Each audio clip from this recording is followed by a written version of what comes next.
रात के 11 बज रहे थे। ठंड काफी थी और इसकी वजह से रात और गहरी लग रही थी। रिधिमा अपने कमरे से बाहर आई और बालकनी के बाहर सूनी सड़क की ओर देखने लगी। वह किसी का इंतजार कर रही थी। अरमान, उसका पति, जो अभी तक अपने ऑफिस से घर नहीं लौटा था, उसका ही इंतजार कर रही थी वो। आजकल यही रूटीन बन गया था। रिधिमा का इंतजार करना, अरमान का देर से लौटना और डिनर ऑफिस में करने की बात कहकर अपने बेडरूम में जाकर चुपचाप लेट जाना। और रिधिमा, जो इतनी देर तक सिर्फ अरमान का इंतजार करती थी, उसके साथ डिनर का इंतजार करती थी, बिना कुछ खाए चुपचाप अरमान के पास आकर लेट जाती।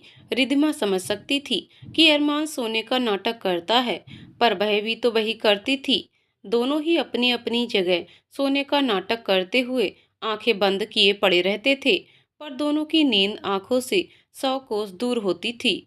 दोनों ही अपनी अपनी चिंता में, अपने अपने उलझन में रहते थे, पर एक दूसरे से अपनी समस्याएं बांटना जैसे वो भूल ही गए थे। रिधिमा ने काली अंधेरी सुनसान सड़क की ओर देखा और एक गहरी सांस ली। उसकी जिंदगी भी तो इसी सड़क की तरह सुनसान और काली थी। अरमान जैसे हम सफर के रहते भी वो अपने सफर में अकेली थी। कुछ दिनों से दोनों में जैसे शीत युद्ध चल रहा था और दोनों ही अपने अपने दुर्ग में बंद थे। रिधिमा ने अपने बहते हुए आंसू पोंछे और अपने कमरे में आ गई। उसने अपने विवाह का एल्बम निकाला और देखने लगी। अरमान कितना खुश नजर आ रहा था दूल्हे के रूप में, और वह, उसकी खुशी का तो कोई ठिकाना ही नहीं था। अरमान जैसा साथी पाना उसके लिए असंभव ही था। पापा ने विदा करते वक्त कहा था, बेटा, एक बात याद रखना, अरमान सिर्फ तेरा लाइफ पार्टनर ही नहीं है, एक सच्चा और अच्छा दोस्त भी है, और इस दुनिया का शायद सबसे अच्छा इंसान है। उसे कभी भी कोई दुख मत देना, और अपने हर खुशी, हर दुख दर्द, हर बात उससे बांट सकती है। और आज से तेरी जिंदगी में सिर्फ खुशी ही खुशी होगी, दर्द का नामो निशान नहीं होगा, ये याद रख तू। पास में खड़ी अंजलि दीदी ने चुटकी ली थी। अच्छा, तो पापा कहना चाहते हैं कि आपके बड़े दामाद अच्छे नहीं हैं, वो मुझे खुश नहीं रखते। शशांक मुस्कुराकर बोले थे। अतुल की तो कोई जवाब ही नहीं। पर बेटा, अरमान बिल्कुल अलग इंसान है, तू भी एक दिन मान जाएगी देखना, अंजलि मुंह फुलाते हुए बोली थी। पापा, वो आपके दामाद से पहले मेरा देवर है, मैं उसे अच्छी तरह से पहचानती हूँ, और इसीलिए तो आज मैं अपनी रिद्धि के लिए इतनी खुश हूँ। अरमान बोल पड़ा था। पापा, मैं भी खुशकिस्मत हूँ कि मुझे रिद्धिमा मिली, वह भी इस दुनिया की सबसे अच्छी लड़की है। अंजलि ने आंखें तरेर कर कहा था। अच्छा देवर जी, इसका मतलब मैं अच्छी नहीं हूँ? अरमान हंसते हुए उत्तर दिया था। आप तो मेरी भाभी से ज्यादा दोस्त हो अंजलि भाभी। जो बात मैं रिद्धिमा से नहीं कह सकता, आपसे शेयर कर सकता हूँ। रिद्धिमा चुप थी, क्योंकि वह बचपन से ही थोड़ी शर्मीली और कम बोलने वाली लड़की थी। पर सुहाग रात को उसने सबसे पहले यही प्रश्न अरमान के सामने रखा था। तुमने ऐसा क्यों कहा अरमान, कि जो बातें दी से शेयर कर सकते हो, मुझसे नहीं? क्या मैं इस काबिल भी नहीं हूँ? अरमान थोड़ी देर चुप रहा, फिर रिधमा के कोमल हाथों को अपने हाथों में लेते हुए उत्तर दिया था। ऐसी बात नहीं है रिधमा, पर हमारी जिंदगी में कुछ ऐसी बातें, कुछ ऐसे राज होते हैं जो केवल दोस्त से शेयर कर सकते हैं, पति या पत्नी से नहीं। ऐसी बातें जो पति पत्नी में दरार पैदा कर सकें, उन्हें एक दूसरे से नहीं कहना चाहिए। रिधिमा ने कहा था। मैं समझी नहीं। अरमान उसके कोमल गाल को प्यार से स्पर्श करते हुए मुस्कुराते हुए कहा था। हर इंसान में कुछ ना कुछ कमजोरी होती है रिधिमा, और अगर पति या पत्नी को एक दूसरे की वो कमजोरी पता चल जाए जो उसे पसंद नहीं है, तो रिश्ते में दरार आ जाती है। पर रिधिमा उसके गले लगते हुए बोली थी, तुम मेरी जिंदगी हो अरमान, और जिंदगी में जितनी भी कमजोरी हो, हम उसे अपने से दूर तो नहीं कर सकते। और तुमने भी तो मुझे मेरी सारी कमजोरी के साथ अपनाया है, तो मैं क्यों नहीं? मैं तो तुम्हारा एहसान। पर उसके बात खत्म होने से पहले ही अरमान ने उसे बाहों में भींचते हुए कहा था, तुम मेरे लिए क्या हो, तुम्हें नहीं पता? रिधिमा, तुम में कोई कमजोरी नहीं है, याद रखना। फिर उसकी झील जैसी आंखों में झांकते हुए गुनगुनाया था। आज की रात, ये कैसी रात कि हमको नींद नहीं आती, मेरी जान आ बैठी पास कि हमको नींद नहीं आती। रिधिमा समझ गई थी अरमान बात टालना चाहता है, और वो भी आज की खूबसूरत रात को इस बहस में जाया नहीं करना चाहती थी, इसलिए चुप हो गई थी। झन झन्ना जोर से हवा बहने के कारण खिड़की का पल्ला बंद हुआ था और रिधिमा वर्तमान में लौट आई थी। उसने अपने आंसू पोंछे और अलमारी में दूसरा एल्बम निकाली जिसमें उसके बचपन के सारे तस्वीर थे। मेरा परिवार एल्बम के ऊपर मम्मा की लिखावट थी। उसने उस पर अपनी उंगलियां फिराईं और उन्धे स्वर में बोली, मम्मा आप बहुत याद आती हैं, कहाँ हैं आप। एल्बम में मम्मा, पापा, अंजी दी और उसके फोटोज भरे हुए थे। उसने मम्मा की तस्वीर पर हाथ फेरे और अपने आंसू संभालने की कोशिश करते हुए अपनी डायरी निकाली और लिखना शुरू किया। इंसान की जिंदगी बचपन से लेकर जवानी और बुढ़ापे तक यूं ही गुजर जाती है, पर हमें वही क्षण याद रह जाता है जिस पल में हमें कोई खुशी हासिल होती है या बहुत बड़ा दुख, कोई सदमा। कहते हैं समय बड़ा बलवान होता है, पर समय उस सदमे से, दुख से हमें कभी भी उबार नहीं पाता जो हमारी जिंदगी को पूरी तरह उलट पलट कर दे। मेरे जीवन में दो ऐसे पल हैं जो कभी भुलाए नहीं भूलते। एक पल जब मैंने मम्मा को खोया और दूसरा पल जब मैंने अरमान को पाया। मम्मा को खोकर जीने की सारी इच्छा ही चली गई थी, पर अरमान को पाकर लगा था जी जाऊंगी, और अरमान का प्यार मम्मा को खोने का दर्द कम कर देगा। पर ऐसा क्यों नहीं हुआ? क्यों हर दुख तकलीफ में अरमान के पास न जाकर मम्मा के पास दौड़ी आती हूँ? कि अरमान का प्यार कम पड़ गया है? मैंने तो अरमान से वादा किया था कि चाहे कभी उसके किसी भी कमी के बारे में पता चले, मैं उसे सर आंखों पर लूंगी, उसकी कमी को अनदेखा करके उसे गले लगा लूंगी। पर आज ऐसा क्यों नहीं हो रहा है? जब अरमान मुझ में इतनी सारी कमी के बावजूद मुझे अपना सकता है, तो मैं उसे क्यों नहीं? क्या अरमान का प्यार ही काफी नहीं है मेरे जीने के लिए? कार के हॉर्न की आवाज सुनकर रिद्धिमा ने लिखना बंद किया और खिड़की के पास आ गई। पर यह अरमान की कार नहीं थी, ये सफेद रंग की जेन थी और अरमान की गाड़ी आसमानी रंग की थी, क्योंकि रिद्धिमा को आसमानी रंग बहुत पसंद था। इस घर में सारी चीजें रिद्धिमा के पसंद की ही आती थीं।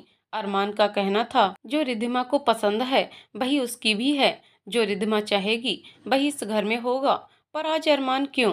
रिद्धिमा ने सर झटक कर अपनी सोच को दूर करने की कोशिश की जो उसे परेशान कर रही थी, और डायरी के पन्ने फिर से खोल लिए और लिखना आरंभ किया। बचपन में सब मुझे मम्मा की चिपकू कहकर बुलाते थे। एक पल भी मम्मा से कभी अलग नहीं होती थी मैं, क्योंकि मम्मा ने ही ये बुरी आदत लगाई थी मुझे। मम्मा ने बताया था जब मैं नन्ही सी थी तो मुझे टाइफाइड हुआ था और बचने के चांस बहुत कम हो गए थे। मम्मा दिन रात मेरे सिरहाने बैठी रहती थीं। किसी ज्योतिषी ने बताया था कि मैं ज्यादा दिन नहीं बचूंगी, इसलिए मम्मा एक पल मुझे अकेला नहीं छोड़ती थीं। मेरे लिए उन्होंने अपनी नौकरी भी छोड़ दी थी। मैं जहाँ जाती वो साथ जाती थीं। यहाँ तक कि अंजलि दी स्कूल बस में स्कूल जाती और मैं मम्मा के कार में मम्मा स्कूल छोड़ आया करती और फिर वापस भी ले आती थीं। नृत्य क्लास में साथ जाती और घंटों बैठी रहती। पापा को इन सब से काफी चिढ़ थी। उनका कहना था बच्चों को बहादुर होना चाहिए, अपना काम खुद करना चाहिए। पर मम्मा तो अपनी लाडली को कुछ भी करने नहीं देती थीं। रिधिमा बीते दिनों की याद में खो गई, जब दीदी हॉस्टल चली गईं और पापा कुछ महीनों के लिए इंग्लैंड चले गए थे। तब वो और मम्मा एक दूसरे के साथ कितने खुश थे, मानो दोनों को और किसी की जरूरत ही नहीं है। मम्मा फोटोग्राफर थीं और रिधिमा के फोटो निकालते कभी नहीं थकती थीं। फिर उसके जीवन में वो पल आया जिसकी उसने तो क्या, किसी ने भी कल्पना नहीं की थी। पद्मा की बहन की बेटी अर्थात रिधिमा की मौसेरी बहन का विवाह था। रिधिमा तो वहां जाने के लिए सुबह से उछल रही थी, पर अंजलि ने साफ मना कर दिया था, क्योंकि उसका फाइनल एग्जाम कुछ ही दिनों में था और स्कूल में स्टडी लीव होने के कारण वह घर आई थी और अपना टाइम किसी और चीज में जाया नहीं करना चाहती थी। पर रिधिमा ने कहा था, मेरा भी तो एग्जाम है दी, पर मैं तो जाऊंगी मम्मा के साथ। अंजलि ने बहुत चढ़ाकर कहा था, पापा आपकी ये बेटी तो बिगड़ चुकी है, पढ़ाई के नाम से भागती है। एक काम कीजिए, इसकी शादी कर दीजिए। शशांक पहले तो अंजलि की बात पर हंस पड़े थे, फिर रिधिमा से कहा था, बेटा तेरा फाइनल एग्जाम है, अभी मत जा। पर रिधिमा तो लाडली होने के साथ ही जिद्दी भी थी। उसने उत्तर दिया था, पापा टेंशन मत लो आप, मैं अंजलि दी की तरह टॉप तो नहीं होंगी, पर पास कर जाऊंगी। पर मम्मा मुझे छोड़कर जाएंगी तो मैं कुछ भी नहीं पढ़ पाऊंगी, मेरा ध्यान उधर ही रहेगा, प्लीज मुझे जाने दीजिए। पद्मा ने भी मनोहार करते हुए कहा था, जाने दीजिए ना मेरी बच्ची को मेरे साथ, वरना मैं क्या खाक वहाँ शादी का आनंद उठाऊंगी, मेरा ध्यान इधर ही रहेगा। अंजलि ने कहा था, मम्मा आप इतना टेंशन क्यों लेती हैं, मैं हूं ना अभी यहाँ, पापा और रिद्धि को संभाल लूंगी मैं। रिद्धिमा मम्मा से चिपटते हुए बोली थी, नो मम्मा, ये मेरे जान के पीछे पड़ जाएगी, सारा दिन फिजिक्स और केमिस्ट्री लेकर मेरा दिमाग खाएगी, मुझे दी के पास छोड़कर मत जाओ। शशांक हो करके हंस पड़े थे, फिर बोले थे, ठीक है ले जाओ अपनी लाडली को, पर 2 दिन में वापस आना है आप लोगों को, और पद्मा ड्राइवर को साथ लेती जाओ, खुद गाड़ी ड्राइव मत करना। पद्मा मुस्कुराते हुए बोली थी, मुंबई से पुणे 4 घंटे का सफर है और मैं दिल्ली तक खुद गाड़ी चलाकर गई हूँ, आप इतना टेंशन क्यों ले रहे हैं। शशांक ने सर हिलाते हुए कहा था, ठीक है, पर इस पागल लड़की के हाथ गाड़ी की चाबी ना लगे पद्मा, इसने अभी ठीक से नहीं सीखा है और इसका दिमाग सही जगह नहीं रहता कभी। रिद्धिमा इतना सुनते ही मुंह फुलाकर बैठ गई थी, पर पद्मा ने उसके गाल पर थपकी देते हुए कहा था, रिद्धि, पापा को तेरी फिक्र है बच्चा, इसलिए कहते हैं, उनकी बातों का बुरा मत माना कर, तू नाराज होती है तो मुझे कुछ अच्छा नहीं लगता। रिद्धिमा ने अपने बहते हुए आंसू पोंछे और बड़बड़ाई, मम्मा, अरमान ने भी तो यही कहा था जैसा आप कहती थीं, पर आज उसे क्या हो गया है, आजकल तो उसे मेरे आंसू भी नहीं दिखते हैं। रिद्धिमा को वो मनहूस दिन याद आ गया जब वो और मम्मा शादी अटेंड कर वापस लौट रहे थे। पद्मा गाड़ी चला रही थी और रिद्धिमा शादी के फोटोज देखने में व्यस्त थी। 2 घंटे के बाद रिद्धिमा को लगा, मम्मा कुछ थकी हुई लग रही हैं, सो उसने खुद गाड़ी चलाने की बात की।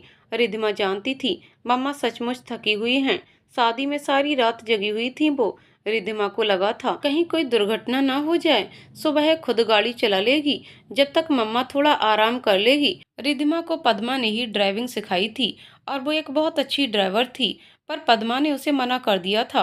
रिद्धिमा ने कहा था कि मम्मा बस आधा घंटा रेस्ट कर लें, तब तक वो बहुत धीरे धीरे ड्राइव करेगी। पद्मा मान गई थी और पिछली सीट पर जाकर लेट गई थी। रिद्धिमा बहुत ही धीरे और ध्यान से कार चला रही थी, तभी एक ट्रक फुल स्पीड से आकर एक पेड़ से टकराया था और फिर रिद्धिमा के कार से रिद्धिमा संभल नहीं पाई थी और गाड़ी उलट गई थी। रिद्धिमा तो गाड़ी के नीचे दब गई थी, पर मम्मा सीट बेल्ट न बंधे होने की वजह से गाड़ी से दूर सड़क पर फेंका गई थी। रिद्धिमा उसी हालत में चिल्ला रही थी, मम्मा मम्मा उठ जाओ वरना कोई गाड़ी आ जाएगा, पर पद्मा शायद बेहोश हो गई थी और कुछ ही पल में एक बस उसके पैरों को मसलते हुए आगे बढ़ गई थी। रिद्धिमा इतना देखते ही बेहोश हो गई थी। लगभग 15 दिन के बाद उसे ठीक से होश आया था और समझ आया था कि उसने मम्मा को खो दिया है और साथ ही अपना एक पैर भी। उसके शरीर पर ढेर सारे सर्जरी हुए थे और उसके बाद लगभग 6 महीने तक वह बेड पर ही थी। बाद में उसके दाहिने पैर में रॉड लग गया था जिससे वह चल पाए, पर उसके लिए चलना शायद मुश्किल ही नहीं नामुमकिन हो गया था। जब भी वह चलने की कोशिश करती उसे मम्मा के चकनाचूर हुए पैर याद आते और वह अपने होश खो बैठती थी। उसने मम्मा के मौत के लिए खुद को जिम्मेदार मान लिया था और खुद भी मर जाना चाहती थी। इस वक्त पर उसके पापा और दी हरदम साथ थे। अंजलि दी घर आ गई थी और हर पल रिद्धिमा के साथ रहती थी। धीरे धीरे रिद्धिमा इस गम से उबरने लगी थी, पर चलना फिरना उसके लिए मुश्किल सा हो गया था। अंजलि दी के बार बार कहने पर उसने अपनी पढ़ाई घर पर ही आरंभ कर दी थी, पर उसे अब किसी चीज में कोई उत्साह नहीं था। समय गुजरते जा रहा था। रिद्धिमा घर से ही बीए पास कर चुकी थी और आगे पढ़ने के लिए तैयार नहीं थी। उसका कहना था उसके लाइफ में अब कुछ नहीं होने वाला, इसलिए अब पढ़ने की कोई जरूरत नहीं है।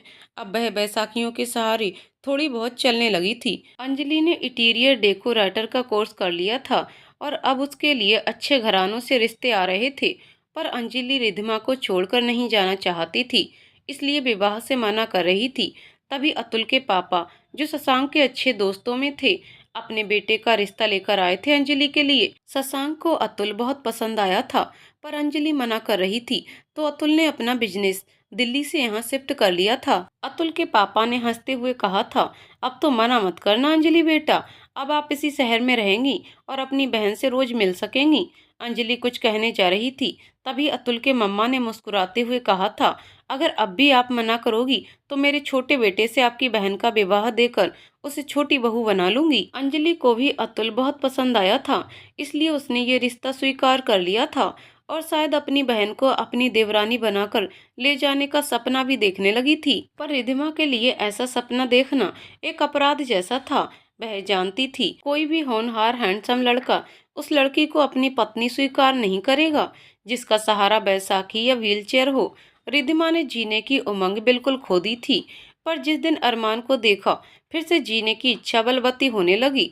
वह पहली बार अंजलि दी की शादी में ही उससे मिली थी, जब दी का विवाह हो रहा था और वह व्हील चेयर पर बैठी रस्में देख रही थी।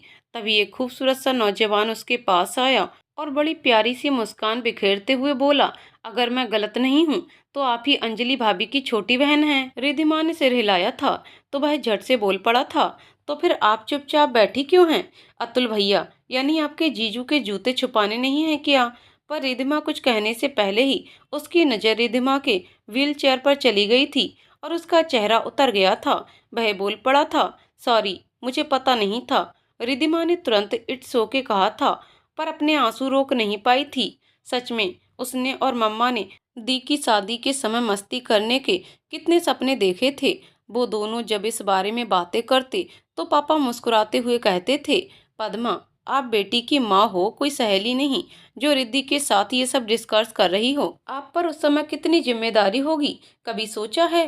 पद्मा तुरंत जवाब देती, आप पापा हो, आप संभालना जिम्मेदारी, हम दोनों तो एंजॉय करेंगे, है ना रिद्धि? रिद्धिमा जोर जोर से हाँ में सर हिलाती थी। रिद्धिमा अपने आंसू छुपाने का प्रयत्न कर रही थी, पर शायद अरमान समझ गया था, इसलिए अपना हाथ बढ़ाता हुआ बोला था, मैं आपके जीजू का भाई अरमान मलिक, आपका नाम जान सकता हूँ? रिद्धिमा एक फीकी मुस्कान के साथ बोली थी, मेरा नाम रिद्धिमा है, रिद्धिमा गुप्ता। अरमान तुरंत बोल पड़ा था, वाह, बहुत खूबसूरत नाम है। वैसे आपको पता है, जब मैं छोटा था तो मेरी एक खूबसूरत क्लास टीचर थी रिद्धिमा नाम की। तब से मुझे लगता था हर रिद्धिमा खूबसूरत होती है, और सच में आज ये साबित हो गया कि रिद्धिमा नाम की लड़की बेहद खूबसूरत होती है। आपकी तरह रिद्धिमा समझ गई थी अरमान उसका दिल बहलाने की कोशिश कर रहा है।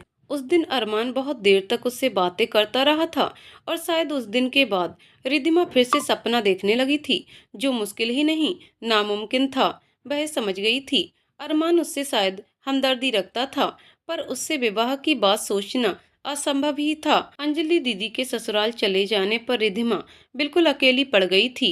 हाँ, दी हर संडे जरूर आती थी और सारा दिन पापा और रिद्धिमा के साथ व्यतीत करती थी, पर उसके जाने के बाद रिद्धिमा को फिर उदासी घेर लेती थी। एक दिन अंजलि ने आकर सूचना दी कि उसने रिद्धिमा का एडमिशन बीबीए में करवा दिया है, अब उसे घर में बोर होने की जरूरत नहीं है। रिद्धिमा आश्चर्य से बोली थी कि वह कॉलेज कैसे जा सकती है, जबकि वह 2 कदम चलने पर लड़खड़ाती है। अंजलि का कहना था वह खुद उसे कॉलेज ले जाएगी और फिर घर छोड़ जाया करेगी, पर रिद्धिमा का कहना था वह कॉलेज में इस हालत में नहीं जाना चाहती है। तो अंजलि ने कहा था कि यहाँ अरमान रहेगा, उसे टेंशन लेने की जरूरत नहीं है। अरमान का नाम सुनते ही रिद्धिमा का दिल जोर जोर से धड़कने लगा था। वह अंजलि दी के विवाह के बाद कभी भी अरमान से मिली नहीं थी, क्योंकि वह उससे कोई लगाव नहीं रखना चाहती थी, और अरमान भी कभी उसके घर नहीं आया था। पर अब तो वह कॉलेज में साथ साथ रहेगा, तो रिद्धिमा उस नौजवान से दूर कैसे रहेगी? कहीं उसकी आंखें कोई सपना ना देखने लगे। उसने विरोध करते हुए कहा था, नहीं दी, मुझे किसी की सहानुभूति नहीं चाहिए। अंजलि उसे झिड़की देते हुए बोली थी, पागल लड़की, वो तुझे सहानुभूति के लिए नहीं, सपोर्ट के लिए वहां रहेगा, और वह तो उस कॉलेज में पहले से ही है, तेरे लिए नहीं जा रहा है। उसने वहां बीबीए करने के बाद एमबीए कर रहा है। तो एक दिन उससे हम यही डिस्कस कर रहे थे कि तेरा भी सपना था अपना बिजनेस हो, और तू भी बिजनेस मैनेजमेंट पढ़ना चाहती थी, तो उसी ने सुझाया कि तेरा एडमिशन करवा दूं। रिद्धिमा उसके आगे कुछ न बोल पाई थी, पर अगले सोमवार जब वह कॉलेज के लिए ही दी का इंतजार कर रही थी, दी के बदले अरमान को देखकर चौंक गई थी। अरमान उसे कॉलेज के लिए लेने आया था। वह डेनिम शर्ट और काले रंग की जीन्स में खूब जच रहा था, और होठों पर वही मोहक मुस्कान थी। रिद्धिमा की हिचकिचाहट को दूर करता हुआ वह बिंदास स्वर में बोल उठा था, चलिए भाभी जी की लाडली बहन, आपको कॉलेज पहुंचा दूं। भाभी बहुत व्यस्त थीं, तो मुझे हुक्म हुआ कि मैं आपको ले जाऊं। रिद्धिमा ने बस इतना कहा था, पर अरमान तुरंत बोल उठा था, पर कुछ नहीं, वरना भाभी मुझे कान पकड़कर खड़ा कर देंगी या मुर्गा बना देंगी। और आप चाहती हैं क्या एक जवान लड़का मुर्गा बनकर कुकड़ कूं करे? रिद्धिमा उसकी बात करने के लहजे से मुस्कुरा उठी थी। अरमान के सामने उसकी एक नहीं चली थी, और फिर यही रूटीन बन गया था। अरमान का रोज टाइम पर आना रिद्धिमा को साथ कॉलेज ले जाना और फिर घर वापस छोड़ जाना। वह कॉलेज में भी रिद्धिमा का ख्याल रखा करता था और रिद्धिमा ने महसूस किया था जब वह अरमान के साथ होती तो दूसरी लड़कियां कैसी जलन भरी नजरों से उसे देखा करती थीं। जब भी वह अरमान के साथ होती तो उसके जैसे पांव जमीन पर नहीं पड़ते थे और वह हवा में उड़ने लगती थी। अब उसे रात को मीठी नींद आने लगी थी और मम्मा के बजाय अब वह सपने में अरमान को देखती थी। उसकी बातें, उसके चुटकुले रिद्धिमा के कानों में सारा दिन गूंजते रहते थे और मीठी मुस्कान से उसका चेहरा खिला हुआ रहता था और लगा था जैसे किसी ने जादू की छड़ी घुमा दी हो। वह कुछ ही महीनों में चलने लगी थी। कभी कभी वह बैसाखियों का सहारा जरूर लेती, पर अब व्हील चेयर की जरूरत बिल्कुल नहीं होती थी। रिद्धिमा जानती थी वह जादूगर अरमान ही है और शायद रिद्धिमा भी अब जीना चाहती थी अरमान के साथ, और इसके लिए उसे ठीक होना था। उसे अरमान की सहानुभूति नहीं, साथ चाहिए था, और साथ पाने के लिए उसे बैसाखी के सहारे की नहीं, खुद के पैरों पर चलना था। 2 साल इसी तरह गुजर गए थे। अब रिद्धिमा काफी खुल चुकी थी, बाहर जाने लगी थी, सबसे मिलना जुलना, बातें करना उसने शायद अरमान से ही सीखा था। इतने दिनों तक कॉलेज में अरमान साथ साथ ही रहता था और अब वह एमबीए पास कर अपने पापा के बिजनेस को संभालने में लग गया था। अब अरमान से रिद्धिमा की मुलाकात कम ही होती थी, पर अरमान को जब भी टाइम मिलता वह रिद्धिमा से घंटों फोन पर बातें करता या कभी घर भी आ जाता था। पर रिद्धिमा को लगता था अरमान शायद उससे सिर्फ दोस्ती रखना चाहता है, क्योंकि उसने कभी भी प्यार का जिक्र नहीं किया था और रिद्धिमा भी इस बात का जिक्र करने से डरती थी, क्योंकि उसे डर था अरमान शायद बुरा न मान जाए और उनकी दोस्ती भी टूट जाए। एक दिन जब वह कॉलेज से लौटी तो देखा अंजलि दी आई हैं और पापा के साथ कुछ बात कर रही हैं। पापा का भी चेहरा कुछ गंभीर दिख रहा था। उसके अंदर आते ही अंजलि ने इशारे से उसे अपने पास बुलाया और उसने जो कहा उसे सुनकर रिद्धिमा के पांव तले जमीन खिसक गई। अंजलि ने बताया कि इसी शहर का एक लड़का है, अतुल उसे जानता है, उसने रिद्धिमा को देखा है और उसे रिद्धिमा बहुत पसंद आई है, इसलिए उसके माता पिता ने अतुल से बात की और आज अंजलि उस रिश्ते के लिए आई है। अच्छा घराना है और लड़का भी अच्छा है, रिद्धिमा खुश रहेगी। पर रिद्धिमा तो अरमान के सिवा किसी और को सोच ही नहीं सकती थी। उसकी आंखें आंसू बरसाने को तैयार थीं, पर उसने किसी तरह खुद को संभालते हुए जवाब दिया, दी, मैं शादी नहीं करना चाहती, मैं ऐसे ही ठीक हूँ। शशांक ने कहा था, पर बेटा जब मैं नहीं रहूंगा तब तू अकेले कैसे रहेगी, कोई तो तेरे साथ चाहिए। रिद्धिमा ने रोंदे स्वर में जवाब दिया था, नहीं पापा, मुझे किसी का साथ नहीं चाहिए, मैं अकेली ही ज्यादा खुश रहूंगी। कहते हुए वह अपने कमरे में आ गई थी और बिस्तर पर ढह गई थी और सिसकने लगी थी। उसे सिर्फ इस बात का गम था कि जब अतुल जीजू तक उसकी शादी की बात पहुंची तो अरमान भी जानता होगा, पर उसने कुछ नहीं कहा। इसका अर्थ यही है कि अरमान उसे नहीं चाहता, बस दोस्ती है और कुछ नहीं। फिर वह ना अरमान से अपने प्यार का इजहार कर सकती है और न ही दी को बता सकती है। पर वह क्या करे। वह बड़बड़ाई, थैंक्स अरमान, तुमने जितना मेरा साथ दिया। मैं ही पागल थी, इसे प्यार समझ बैठी थी, पर अब समझ में आया ये बस दोस्ती ही थी और इस दोस्ती के लिए तुम्हें दिल से शुक्रिया। मैं पापा और दी को और तकलीफ नहीं देना चाहती, इसलिए इस विवाह के लिए मुझे हाँ करना होगा। पर जिस दिन मेरा विवाह होगा प्लीज तुम मेरे सामने मत आना, वरना मैं पूरी तरह टूट जाऊंगी। और वह दिन भी आ गया जब लड़के वाले देखने आने वाले थे। अंजलि बहुत खुश और उत्सुक थी, पर उसे पता नहीं था कि रिद्धिमा दिल ही दिल में रो रही है। सपना, जो रिद्धिमा की बेस्ट फ्रेंड थी, एक बार रिद्धिमा से कहा भी कि अंजलि दी से खुलकर बात करे, पर रिद्धिमा ने मना कर दिया। वह नहीं चाहती थी अंजलि दीदी को ये बात पता चले और वो दुखी हो जाएं, क्योंकि अगर अरमान की तरफ से कुछ नहीं है तो इन बातों का कोई फायदा भी नहीं है। पर सपना के बार बार कहने पर रिद्धिमा ने एक बार अरमान को फोन करने का सोचा, पर उसका फोन ऑफ आ रहा था। रिद्धिमा को याद आया पिछले हफ्ते अरमान बिजनेस के काम से बाहर गया था, पर अब तक तो लौट आना चाहिए था। इससे पहले वह कभी भी बाहर जाता तो आने के बाद तुरंत रिद्धिमा को फोन करता था। रिद्धिमा को अरमान के लिए थोड़ी चिंता सताने लगी तो उसने अंजलि दी को फोन किया। दी, घर में सब ठीक है ना? अंजलि ने उत्तर दिया, हाँ रिद्धि, तू अचानक ये क्यों पूछ रही है? रिद्धिमा कुछ देर चुप रही, फिर बोली, अरमान सिंगापुर से लौट आया क्या? अंजलि मुस्कुराते हुए बोली, हाँ कल ही वापस आया। क्यों, तुझे फोन नहीं किया क्या? रिद्धिमा तुरंत बोल पड़ी, हाँ नहीं, वो असल में अंजलि सर हिलाते हुए बोली, बिजी होगा कहीं, कर लेगा तू, टेंशन मत ले। रिधिमा का दिल उमड़ आया। इसका मतलब है अरमान को उसके रिश्ते के बारे में पता है पर कुछ नहीं कह रहा। इसका अर्थ है उसका रिधिमा के इस रिश्ते से कुछ फर्क नहीं पड़ता। सच ही तो है, उसने एक सच्चे दोस्त की तरह रिधिमा का बहुत साथ दिया, पर जिंदगी भर उसे ढोना पड़े ये कौन चाहेगा। उसने सुना दी कह रही थी, उसे भी लेकर आऊंगी रिद्धि, तू चिंता मत कर, उसे तेरी पसंद नापसंद के बारे में अच्छी तरह पता है। साथ जाएगा तो लड़के को ठीक से जांच परख लेगा। रिधिमा ने रुंधे स्वर में कहा, ओके दी, फोन रखती हूँ। अंजलि मुस्कुराते हुए बोली थी, कल सुबह ही आ रही हूँ मैं, लड़के वाले तो शाम को आएंगे तो तैयारी भी तो करनी है। रिधिमा के आंसू बह निकले थे। उधर अंजलि के फोन कट करते ही उसे अतुल की आवाज सुनाई दी थी, तुम औरतें कभी कभी बड़ी जालिम बन जाती हो। बेचारी मेरी एकमात्र साली के दिल पर क्या गुजर रही होगी, ये ख्याल किया है क्या। अंजलि हंसते हुए बोली थी, तड़पने दो तुम्हारी साली को, इंतजार और तड़प के बाद किसी चीज को पाने का मजा कुछ और ही है। अतुल भी उसकी बात सुनकर हंस पड़ा था। रिधिमा तैयार हो चुकी थी, सपना भी आ गई थी और अंजलि तो सुबह सुबह ही आ गई थी। अपनी बहन के लिए वह बहुत खुश थी और काम करते हुए गुनगुना रही थी और कभी कभी रिधिमा की ओर देखकर मुस्कुरा भी रही थी। सपना ने एक बार धीरे से रिधिमा से पूछा था, ये दी इतना खुश क्यों है।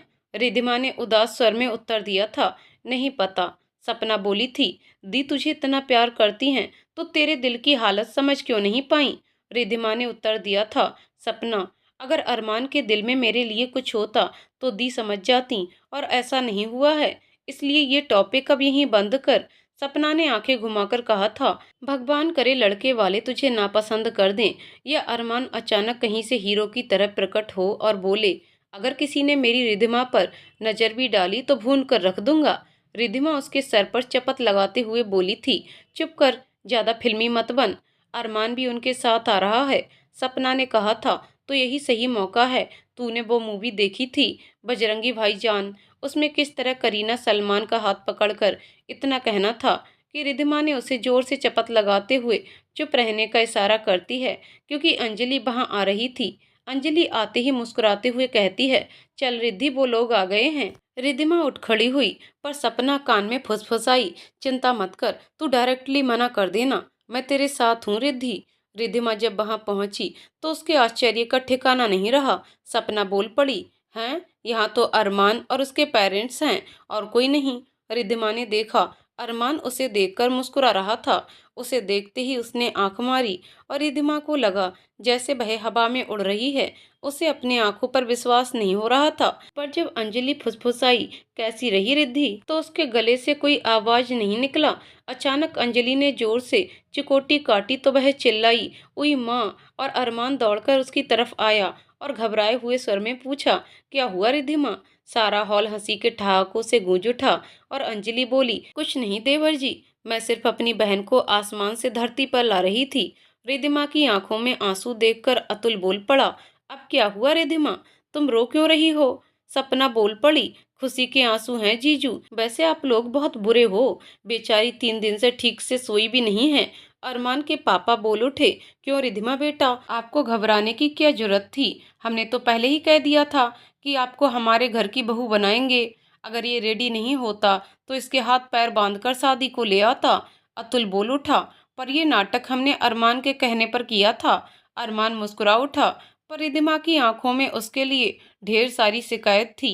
उसने अपने आंसू पोंछे और अंदर की तरफ भागी। अरमान की माँ ने आश्चर्य से पूछा, रिधिमा को क्या हुआ। अंजलि बोली, शायद घबरा गई है, मैं उसे लेकर आती हूँ। अरमान उठता हुआ बोला, भाभी मैं जाता हूँ, आप यहीं बैठो। अरमान को पता था रिधिमा इस समय कहाँ होगी।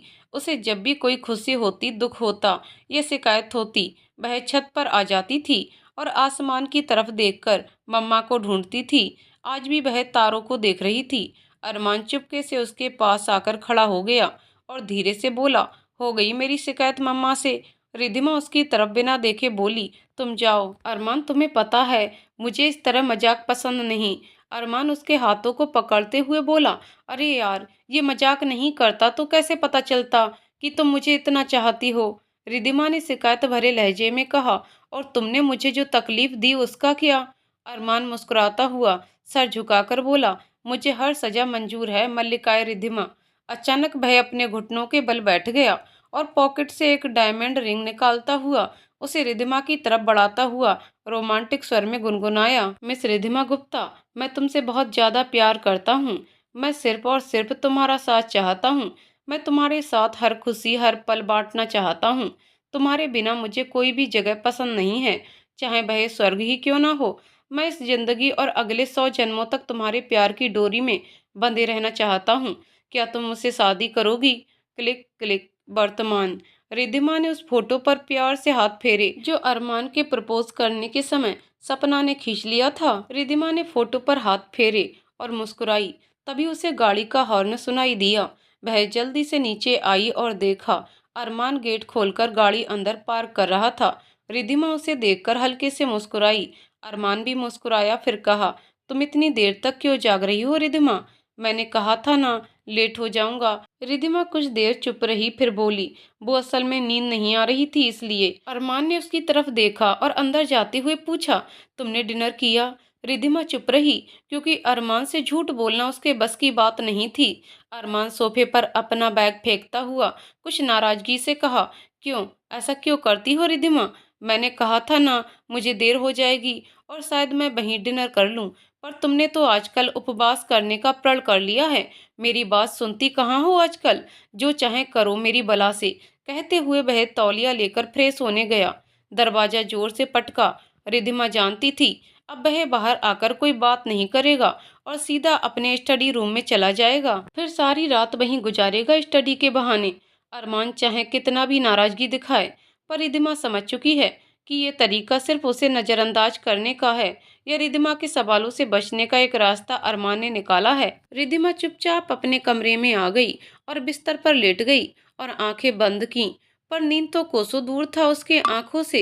आजकल जैसे नींद बहुत ज्यादा रूठी हुई थी उससे। कितना भी मनाओ, भागी भागी फिरती उसके सामने आने से कतराती थी। उसके साथ रिद्धिमा के सपने भी न जाने कहीं गुम हो गए थे। रिद्धिमा उठ बैठी और फिर से एल्बम के पन्ने पलटने लगी। अरमान कितना खूबसूरत लग रहा था शादी के जोड़े में। रिद्धिमा को याद है उसकी सहेलियां उसे छेड़ रही थीं, ये कहकर कि तू क्या किस्मत लेकर आई है रिद्धि। तुझे पता है हमारे कॉलेज की आधी से ज्यादा लड़कियां इस हैंडसम पर मरती थीं और इसे पाना चाहती थीं, पर बाजी तो तू मार गई। सपना ने जवाब दिया था, अब उन लड़कियों को कह देना और तुम लोग भी कान खोलकर सुन लो। अब अरमान अपनी रिद्धिमा का 7 जन्मों तक के लिए बंध गया है, इसलिए उसका सपना देखना भूल जाएं। रिद्धिमा ने याद किया जब अरमान ने सुहागरात को उसे एक खूबसूरत नेकलेस गिफ्ट करते हुए कुछ गाने को कहा था, तो रिद्धिमा अपनी सुरीली आवाज में गा उठी थी, तुम जो आए जिंदगी में बात बन गई। और अरमान उसे बाहों में भींचते हुए गुनगुनाया था, चाहतों का मजा फासलों में नहीं, आज छुपा लूं तुझे हौसलों में कहीं। और दोनों अपने प्यार की दुनिया में खो गए थे। उसके बाद जब भी रिद्धिमा को अरमान अकेला दिखता वहीं लाइन गुनगुनाता था और रिद्धिमा शर्म से लाल होकर वहां से भाग जाती थी। 2 साल इसी तरह हंसते खेलते गुजर गए थे। रिद्धिमा को जहां एक भरा पूरा परिवार मिला था, वहीं अंजलि दीदी का हर पल उसके साथ रहना, माता पिता से बढ़कर प्यार करने वाले सास ससुर का स्नेह और अरमान का प्यार।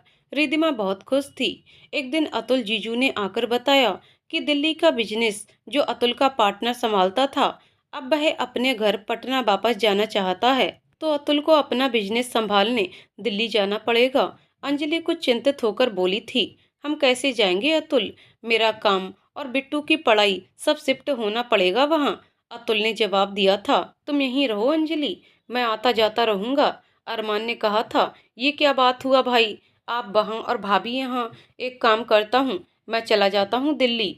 अंजलि खुश होते हुए बोली थी, हाँ यही ठीक रहेगा अरमान, तू चला जा वहाँ और साथ में रिद्धिमा को लेता जा। रिद्धिमा इस परिवार से दूर नहीं जाना चाहती थी, इसलिए कुछ बोलने वाली थी, पर उसके पहले ही अरमान बोल पड़ा था, थैंक गॉड, अब मुझे मेरी दुल्हन पूरी मिलेगी। अब तक तो सबके साथ बांटना पड़ रहा था मुझे। रिद्धिमा शर्म से लाल हो गई थी, जबकि अंजलि अरमान के सर पर चपत लगाते हुए चुटकी ली थी, बदमाश कहीं का, 2 साल हो गए तुम्हारी शादी को, अब रिद्धि कोई नई दुल्हन नहीं है। अरमान ने सर पर हाथ मारकर आश्चर्य होने का नाटक करते हुए कहा था, अरे ये 2 साल कब हुए? वैसे मेरे लिए मेरी पत्नी मेरे बुढ़े होने तक दुल्हन ही रहेगी भाभी। आप लोगों जैसे नहीं। 5 साल हुए और प्यार ठंडा पड़ गया। भैया अब दिल्ली के बहाने आपसे भागना चाहते हैं। अतुल ठहाका लगाकर हंस पड़ा था, जबकि अंजलि आंखें तरे रही थी। फिर वह बोली थी, चाहे तुम कुछ भी कहो अरमान, पर मैं अपनी रिद्धि के लिए बहुत खुश हूँ। ये सब याद आते ही रिद्धिमा की आंखें भर आईं। उसके दिल ने कहा, अब क्या हो गया है अरमान, जो इस तरह मुझसे दूर जा रहे हो, मुझसे आंखें फेर लेते हो। मैं तो तुम्हारी बही रिद्धिमा हूँ, जिसे तुमने प्यार किया था। मैं तो बिल्कुल नहीं बदली। फिर तुम्हें क्या हो गया है? प्लीज मुझसे बातें करो, मुझे बताओ, वरना मैं समझूंगी कैसे। रिद्धिमा को याद आया, जब वो दिल्ली आए तो कुछ दिन तो रिद्धिमा खुश रही, पर फिर उसे कुछ ज्यादा अकेलापन लगने लगा। वहां भरे पूरे परिवार में थी तो कभी भी अकेले रहने की आदत नहीं थी। उसने भी अरमान के साथ बिजनेस में हाथ बटाने की बात कही तो अरमान का कहना था, अरमान का ज्यादातर काम साइट पर रहता है और रिद्धिमा को वह दिल्ली जैसे जगह में अकेला छोड़ नहीं सकता, तो वह घर पर रहकर ही काम करे। रिद्धिमा जो बात कुछ दिनों से कहना चाह रही थी, अब उसे लगा सही वक्त है। उसने कहा, अरमान हमारी शादी के 2 साल से ज्यादा हो गए हैं ना। अरमान, जो अपना सर उसके गोद में रखकर लेटा हुआ था, उसकी ओर देखते हुए मुस्कुराकर पूछा था, हाँ तो क्या मोहतरमा, मुझे छोड़ने का प्लान कर रही हैं? मन भर गया है क्या मुझसे? रिद्धिमा उसके सर पर हल्के से चपत मारते हुए कहती है, बेकार का मजाक मुझे पसंद नहीं अरमान। अरमान ठहाका मारकर हंसते हुए कहता है, मुझे पता है मेरे जोक्स तुम्हें पसंद नहीं। अच्छा बताओ क्या कहना चाहती हो? रिद्धिमा कुछ देर चुप थी, फिर अरमान के बालों में हाथ फेरते हुए कहा था, अरमान, अंजलि दी की शादी के 1 साल बाद बिट्टू आ गई थी उनके गोद में, तो क्या हम अब एक बेबी के बारे में सोच सकते हैं? ये सुनकर अरमान उठ बैठा था, फिर जवाब दिया था, अभी नहीं रिद्धिमा। रिद्धिमा, पर क्यों अरमान, तुम्हें बच्चे पसंद नहीं? अरमान थोड़ी देर चुप था, फिर उसने जवाब दिया था, रिद्धिमा, हम अभी अभी दिल्ली आए हैं और मैं अभी तक यहाँ ठीक से सेटल नहीं हुआ हूँ। कुछ दिन जाने दो, फिर सोचते हैं, कुछ और बात करो ना। उसके बाद से जब भी रिद्धिमा इस प्रसंग को छेड़ती, अरमान यही कहकर बात टाल देता, कुछ और बात करो रिद्धिमा। और एक दिन तो अरमान की नाराजगी फूटी पड़ी। उसने गुस्से में भरकर कहा, तुम्हारे पास बात करने का कोई और टॉपिक नहीं है क्या? रिद्धिमा, मुझे लगता है तुम यहाँ बोर हो रही हो। एक काम करो, कुछ दिन मुंबई घूमाओ। रिद्धिमा अरमान के इस रवैये से बहुत अचंभे में थी, पर उसे लगा शायद काम के दबाव के कारण वह बौखलाया हुआ है और वह भी यहाँ बोर हो रही है, तो मुंबई जाना ठीक होगा। अरमान उसे मुंबई छोड़कर वापस दिल्ली चला गया। कुछ दिन तो रिद्धिमा को वहाँ बहुत अच्छा लगा, पर वह फिर अरमान को याद करने लगी और वापस जाने के लिए अरमान को फोन किया और कहा उसे ले जाए, पर अरमान काम का बहाना करके लगभग 2 महीने बाद उसे लेने आया। रिद्धिमा दिल्ली वापस आने के बाद कुछ महीने चुप रही, पर फिर उसे एक बेबी का अभाव खलने लगा। बिट्टू की शैतानी याद आती तो उसे लगता, काश उनके पास भी एक प्यारी सी गुड़िया हो जो अपनी शैतानियों से घर को सर पर उठाकर रखे। और फिर जब उसने अरमान के सामने ये प्रसंग छेड़ा तो अरमान का जवाब था, रिद्धिमा, सच कहूँ तो मुझे बच्चे उतना पसंद नहीं है। लाइफ बहुत चेंज हो जाती है, सब कुछ उलट पुलट हो जाता है। रिद्धिमा अरमान के बातों से अबाक थी। उसने देखा था अरमान को बिट्टू से कितना ज्यादा प्यार था, फिर अपने बेबी के बारे में ये कैसी बातें कर रहा है अरमान। फिर भी उसने एक कोशिश की थी, अरमान, मैं सब संभाल लूंगी। अरमान ने झिड़कते हुए कहा था, तुम क्या खाक संभालोगी? तुम्हें भी मैं ही संभालता हूँ अब तक। जो भी हो, मुझे ये टॉपिक अब नहीं चाहिए। रिद्धिमा उसके बाद कभी भी इस प्रसंग को अरमान के सामने नहीं रखा था, पर उसके बाद दोनों के संबंध पहले जैसा नहीं रहे। धीरे धीरे दोनों में दूरियां आ रही थीं। दोनों के बीच मनमुटाव की एक रेखा खिंच चुकी थी और जिसे मिटाने का अरमान की तरफ से कोई प्रयास ही न था। वर्तमान रिद्धिमा ने एक लंबी सांस छोड़ी और कंबल को अपने ऊपर खींच लिया। उसे थोड़ी ठंड लग रही थी। अचानक उसे याद आया, अरमान को भी ठंड लग रही होगी। उसने तो कोई लिहाफ नहीं रखा है। वहां उसने एक कंबल और तकिया लिया और बिना आवाज किए स्टडी रूम में आई, जहां अरमान सो रहा था। उसने देखा अरमान सोफे पर गुड़मुड़ होकर सोया हुआ था। ठंड की वजह से उसने अपने पैरों को घुटनों से मोड़कर सीने के पास समेट रखा था और जो पुस्तक पढ़ रहा था वह नीचे गिरी हुई थी। रिद्धिमा चुपके से आई, अरमान को बड़े धीरे से कंबल उड़ाया, उसके सर के नीचे तकिया रखकर पुस्तक उठाकर सही जगह रखी और लाइट बंद करके वहां से चली गई।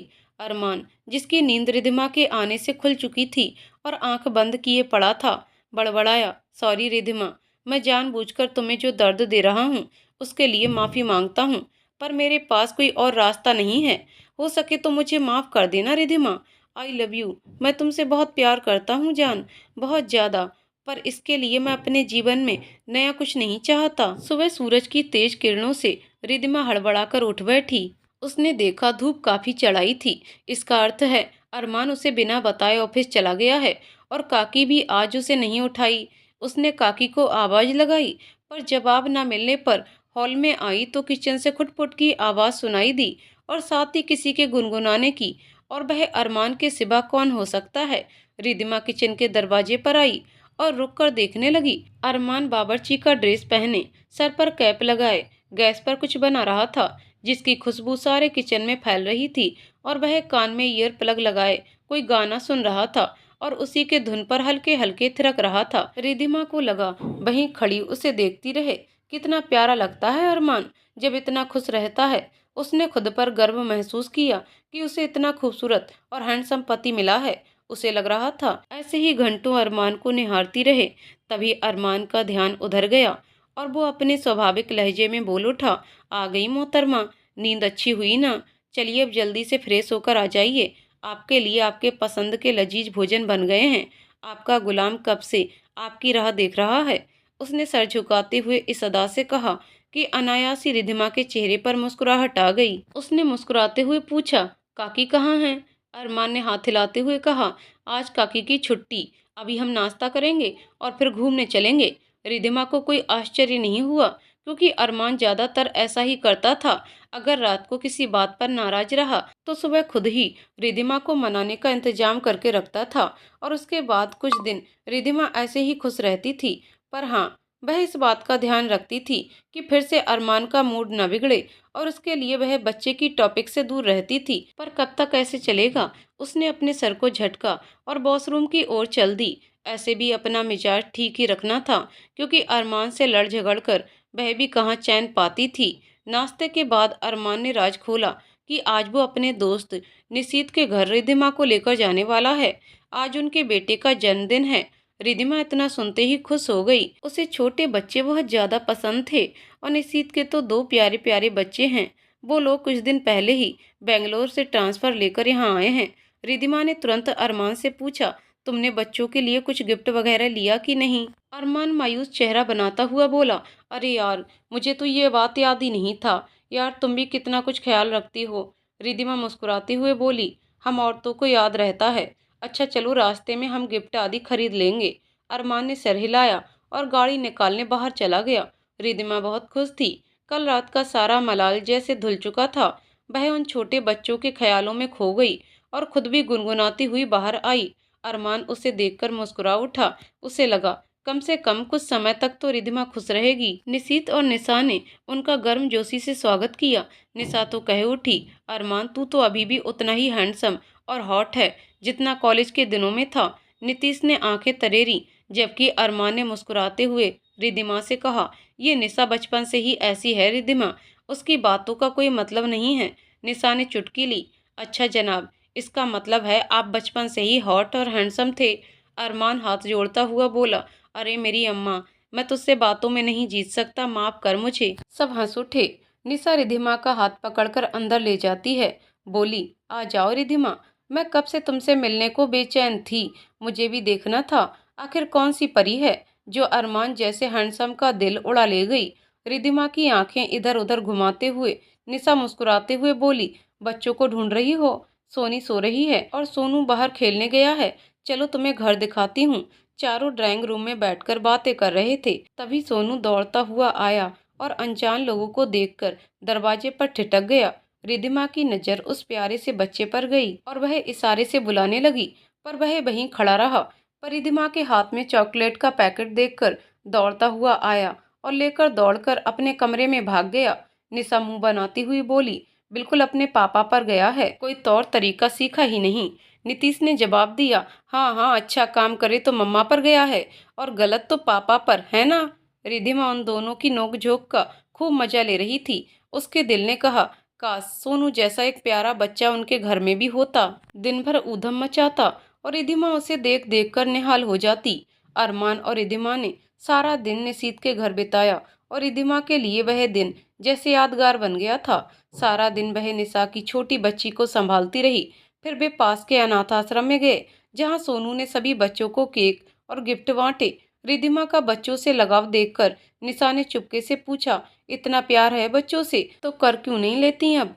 शादी के 2-3 साल तो हो गए हैं ना तुम्हारे, ज्यादा देर करना भी ठीक नहीं। रिद्धिमा ने फीकी मुस्कान के साथ कहा, नहीं, असल में अरमान को अभी नहीं चाहिए। निशा हंसती हुई बोली, हाँ ये बात तो है कि बच्चे आने पर रोमांस खत्म हो जाता है, वहीं बच्चों की चिल्ल पो दिन भर। फिर भी मुझे लगता है अब देर करना ठीक नहीं। क्या अरमान को बच्चे पसंद नहीं हैं? रिद्धिमा ने अनमने मन से कहा, शायद। पर रिद्धिमा को पता था ये सच नहीं है। अरमान को बच्चों से बहुत प्यार है। उसने अंजलि दी की बेटी के साथ अरमान का प्यार देखा था और अब आश्रम में भी अरमान जैसे बच्चों के साथ बच्चा बन गया था। उनके साथ मिलकर मस्ती कर रहा था। देर रात वो घर लौटे। अरमान बिस्तर पर ढह गया, जबकि रिद्धिमा फ्रेश होने चली गई। आज अरमान का मूड बहुत अच्छा था और रिद्धिमा को लगता था और एक बार उसे अपनी बात दोहरानी चाहिए। जब वह अपने रेशमी बालों को बांध रही थी, अरमान की आवाज सुनाई दी, खुले रहने दो ना रिद्धिमा, खुले बालों में ज्यादा अच्छी लगती हो। रिद्धिमा ने आईने में देखा, अरमान उसे ही देख रहा था। उसने धीरे से कहा, अरमान, आज निशा कुछ कह रही थी। अरमान ने उम्मीदी आंखों से पूछा, क्या? रिद्धिमा बोली, वो कह रही थी कि तुम दोनों एक दूसरे को पसंद करते थे। और अरमान बात काट कर बोला, वो मुझे करती थी पर मैं उसे दोस्ती मानता था। इतना याद रखना रिद्धिमा कि तुम ही मेरे जीवन में पहली और तुम ही आखिरी लड़की हो। रिद्धिमा मुस्कुराई, फिर बोली, और मैं एक बात आज जान गई हूँ। अरमान ने प्रश्न भरी निगाहों से उसे देखा। रिद्धिमा कुछ चुप रहकर बोली कि तुम्हें बच्चों से बहुत लगाव है। अरमान चुप था। रिद्धिमा हिम्मत करके बोल पड़ी, फिर क्यों अरमान, हम क्यों नहीं? पर उसके बात पूरे होने से पहले ही वो बोल पड़ा, तो एक बच्चा गोद ले लेते हैं। रिद्धिमा ने आश्चर्य से उसे देखा और बोली, क्यों अरमान? अरमान उठकर बैठता हुआ बोला, देखो रिद्धिमा, मैं नहीं चाहता तुम्हें प्रेगनेंसी की तकलीफ झेलना पड़े। रिद्धिमा आश्चर्य से बोली, ऐसा क्यों बोल रहे हो अरमान? माँ बनना एक लड़की के लिए सौभाग्य की बात होती है और मैं भी चाहती हूँ माँ बनूं। अरमान मुंह फेर कर सोता हुआ बोला, बहुत बार समझाया है मैंने, इस बारे में मैं बात करना नहीं चाहता, हमें अब सो जाना चाहिए। रिद्धिमा को लगा उसके मुंह पर किसी ने तमाचा जड़ दिया हो। वह सब कुछ सह सकती थी, पर अरमान की बेरुखी नहीं। उसने अपने आंसू छुपाए और बेड पर लेट गई, पर नींद उसकी आंखों से कहीं दूर चली गई थी। अरमान उसे बहुत अनजान लग रहा था। आखिर ऐसी क्या बात थी जो अरमान इस तरह बर्ताव कर रहा था? उसे समझ नहीं आ रहा था। वह जितना ही इस गुत्थी को सुलझाना चाहती थी, उतना ही खुद में उलझती जा रही थी। रिद्धिमा की नींद डोरबेल के बजने से खुली। उसने उन्नीदी आंखों से देखा, सिर्फ 7 बज रहे थे। काकी तो 8 बजे आती हैं, फिर कौन आया है? वह उठने की कोशिश की, पर अरमान की बाहें उसे जकड़ी हुई थीं। उसने छुड़ाने की कोशिश की, पर अरमान की नींद भरी आवाज सुनाई दी, सोने दो ना जान। रिद्धिमा खुद को छुड़ाते हुए बोली, मैं तुम्हें नहीं उठा रही, मुझे जाना है, छोड़ो ना। अरमान हड़बड़ाकर उठ बैठा और मायूस सा चेहरा बनाते हुए बोला, मुझे छोड़कर कहाँ जा रही हो? मत जाओ रिद्धिमा, मैं तुम्हारे बिना जी नहीं पाऊंगा। रिद्धिमा उसके सर पर चपत लगाते हुए बोली, नौटंकी तो तुमसे कोई सीखे, मैं दरवाजा खोलने जा रही हूँ, कोई आया है? अरमान लिहाफ ढाँप कर सोता हुआ बोला, ओह तब ठीक है, पर जो भी आए मुझे मत उठाना प्लीज। रिद्धिमा बोली, जो भी आएगा तुमसे ही काम होगा, मिस्टर अरमान मलिक। मैं क्या जवाब दूंगी उन्हें? अरमान एक पल में उठकर उसे अपनी बाहों में खींचते हुए बोल पड़ा, कहना, मिस्टर मलिक सारी रात जागे थे, इसलिए अभी आराम फरमा रहे हैं। रिद्धिमा उसकी आंखों में देखते हुए बोली, और ये मलिक सारी रात जागकर क्या कर रहे थे, ये भी तो बताओ। मुझसे तो नाराज थे कल तुम। तभी अरमान का मोबाइल बज उठा। अंजलि की आवाज थी, इडियट, कब से बेल बजा रही हूँ, दरवाजा खोलेगा या तोड़ दूं? अरमान लिहाफ फेंकता हुआ उठ खड़ा हुआ और बोला, मारे गए, तुम्हारी चुड़ैल दी यहाँ कैसे आ पहुंची? वह लगभग दौड़ता हुआ आया और दरवाजा खोलते ही देखा अंजलि सा परिवार वहां खड़ी थी। अंजलि अंदर आते हुए बोली, बात क्या है? हाँ, कितनी देर से हम बाहर खड़े हैं और किसी को होश नहीं। अरमान बेचारा सा मुंह बनाता हुआ बोला, मैं क्या करूं, आपकी ये बहन है ना? उसने कहा, जो भी आया है वापस जाने दो, सुबह सुबह रोमांस का सत्यानाश कर दिया। अंजलि आंखें तरेरती हुई बोली, मेरी भोली भाली बहन पर इल्जाम मत लगा। जा चाय बना कर ला। अरमान माथे पर हाथ मारता हुआ बोला। मारे गए, भलाई का जमाना नहीं। वैसे आज प्रूफ हो गया, अपना खून अपना ही होता है।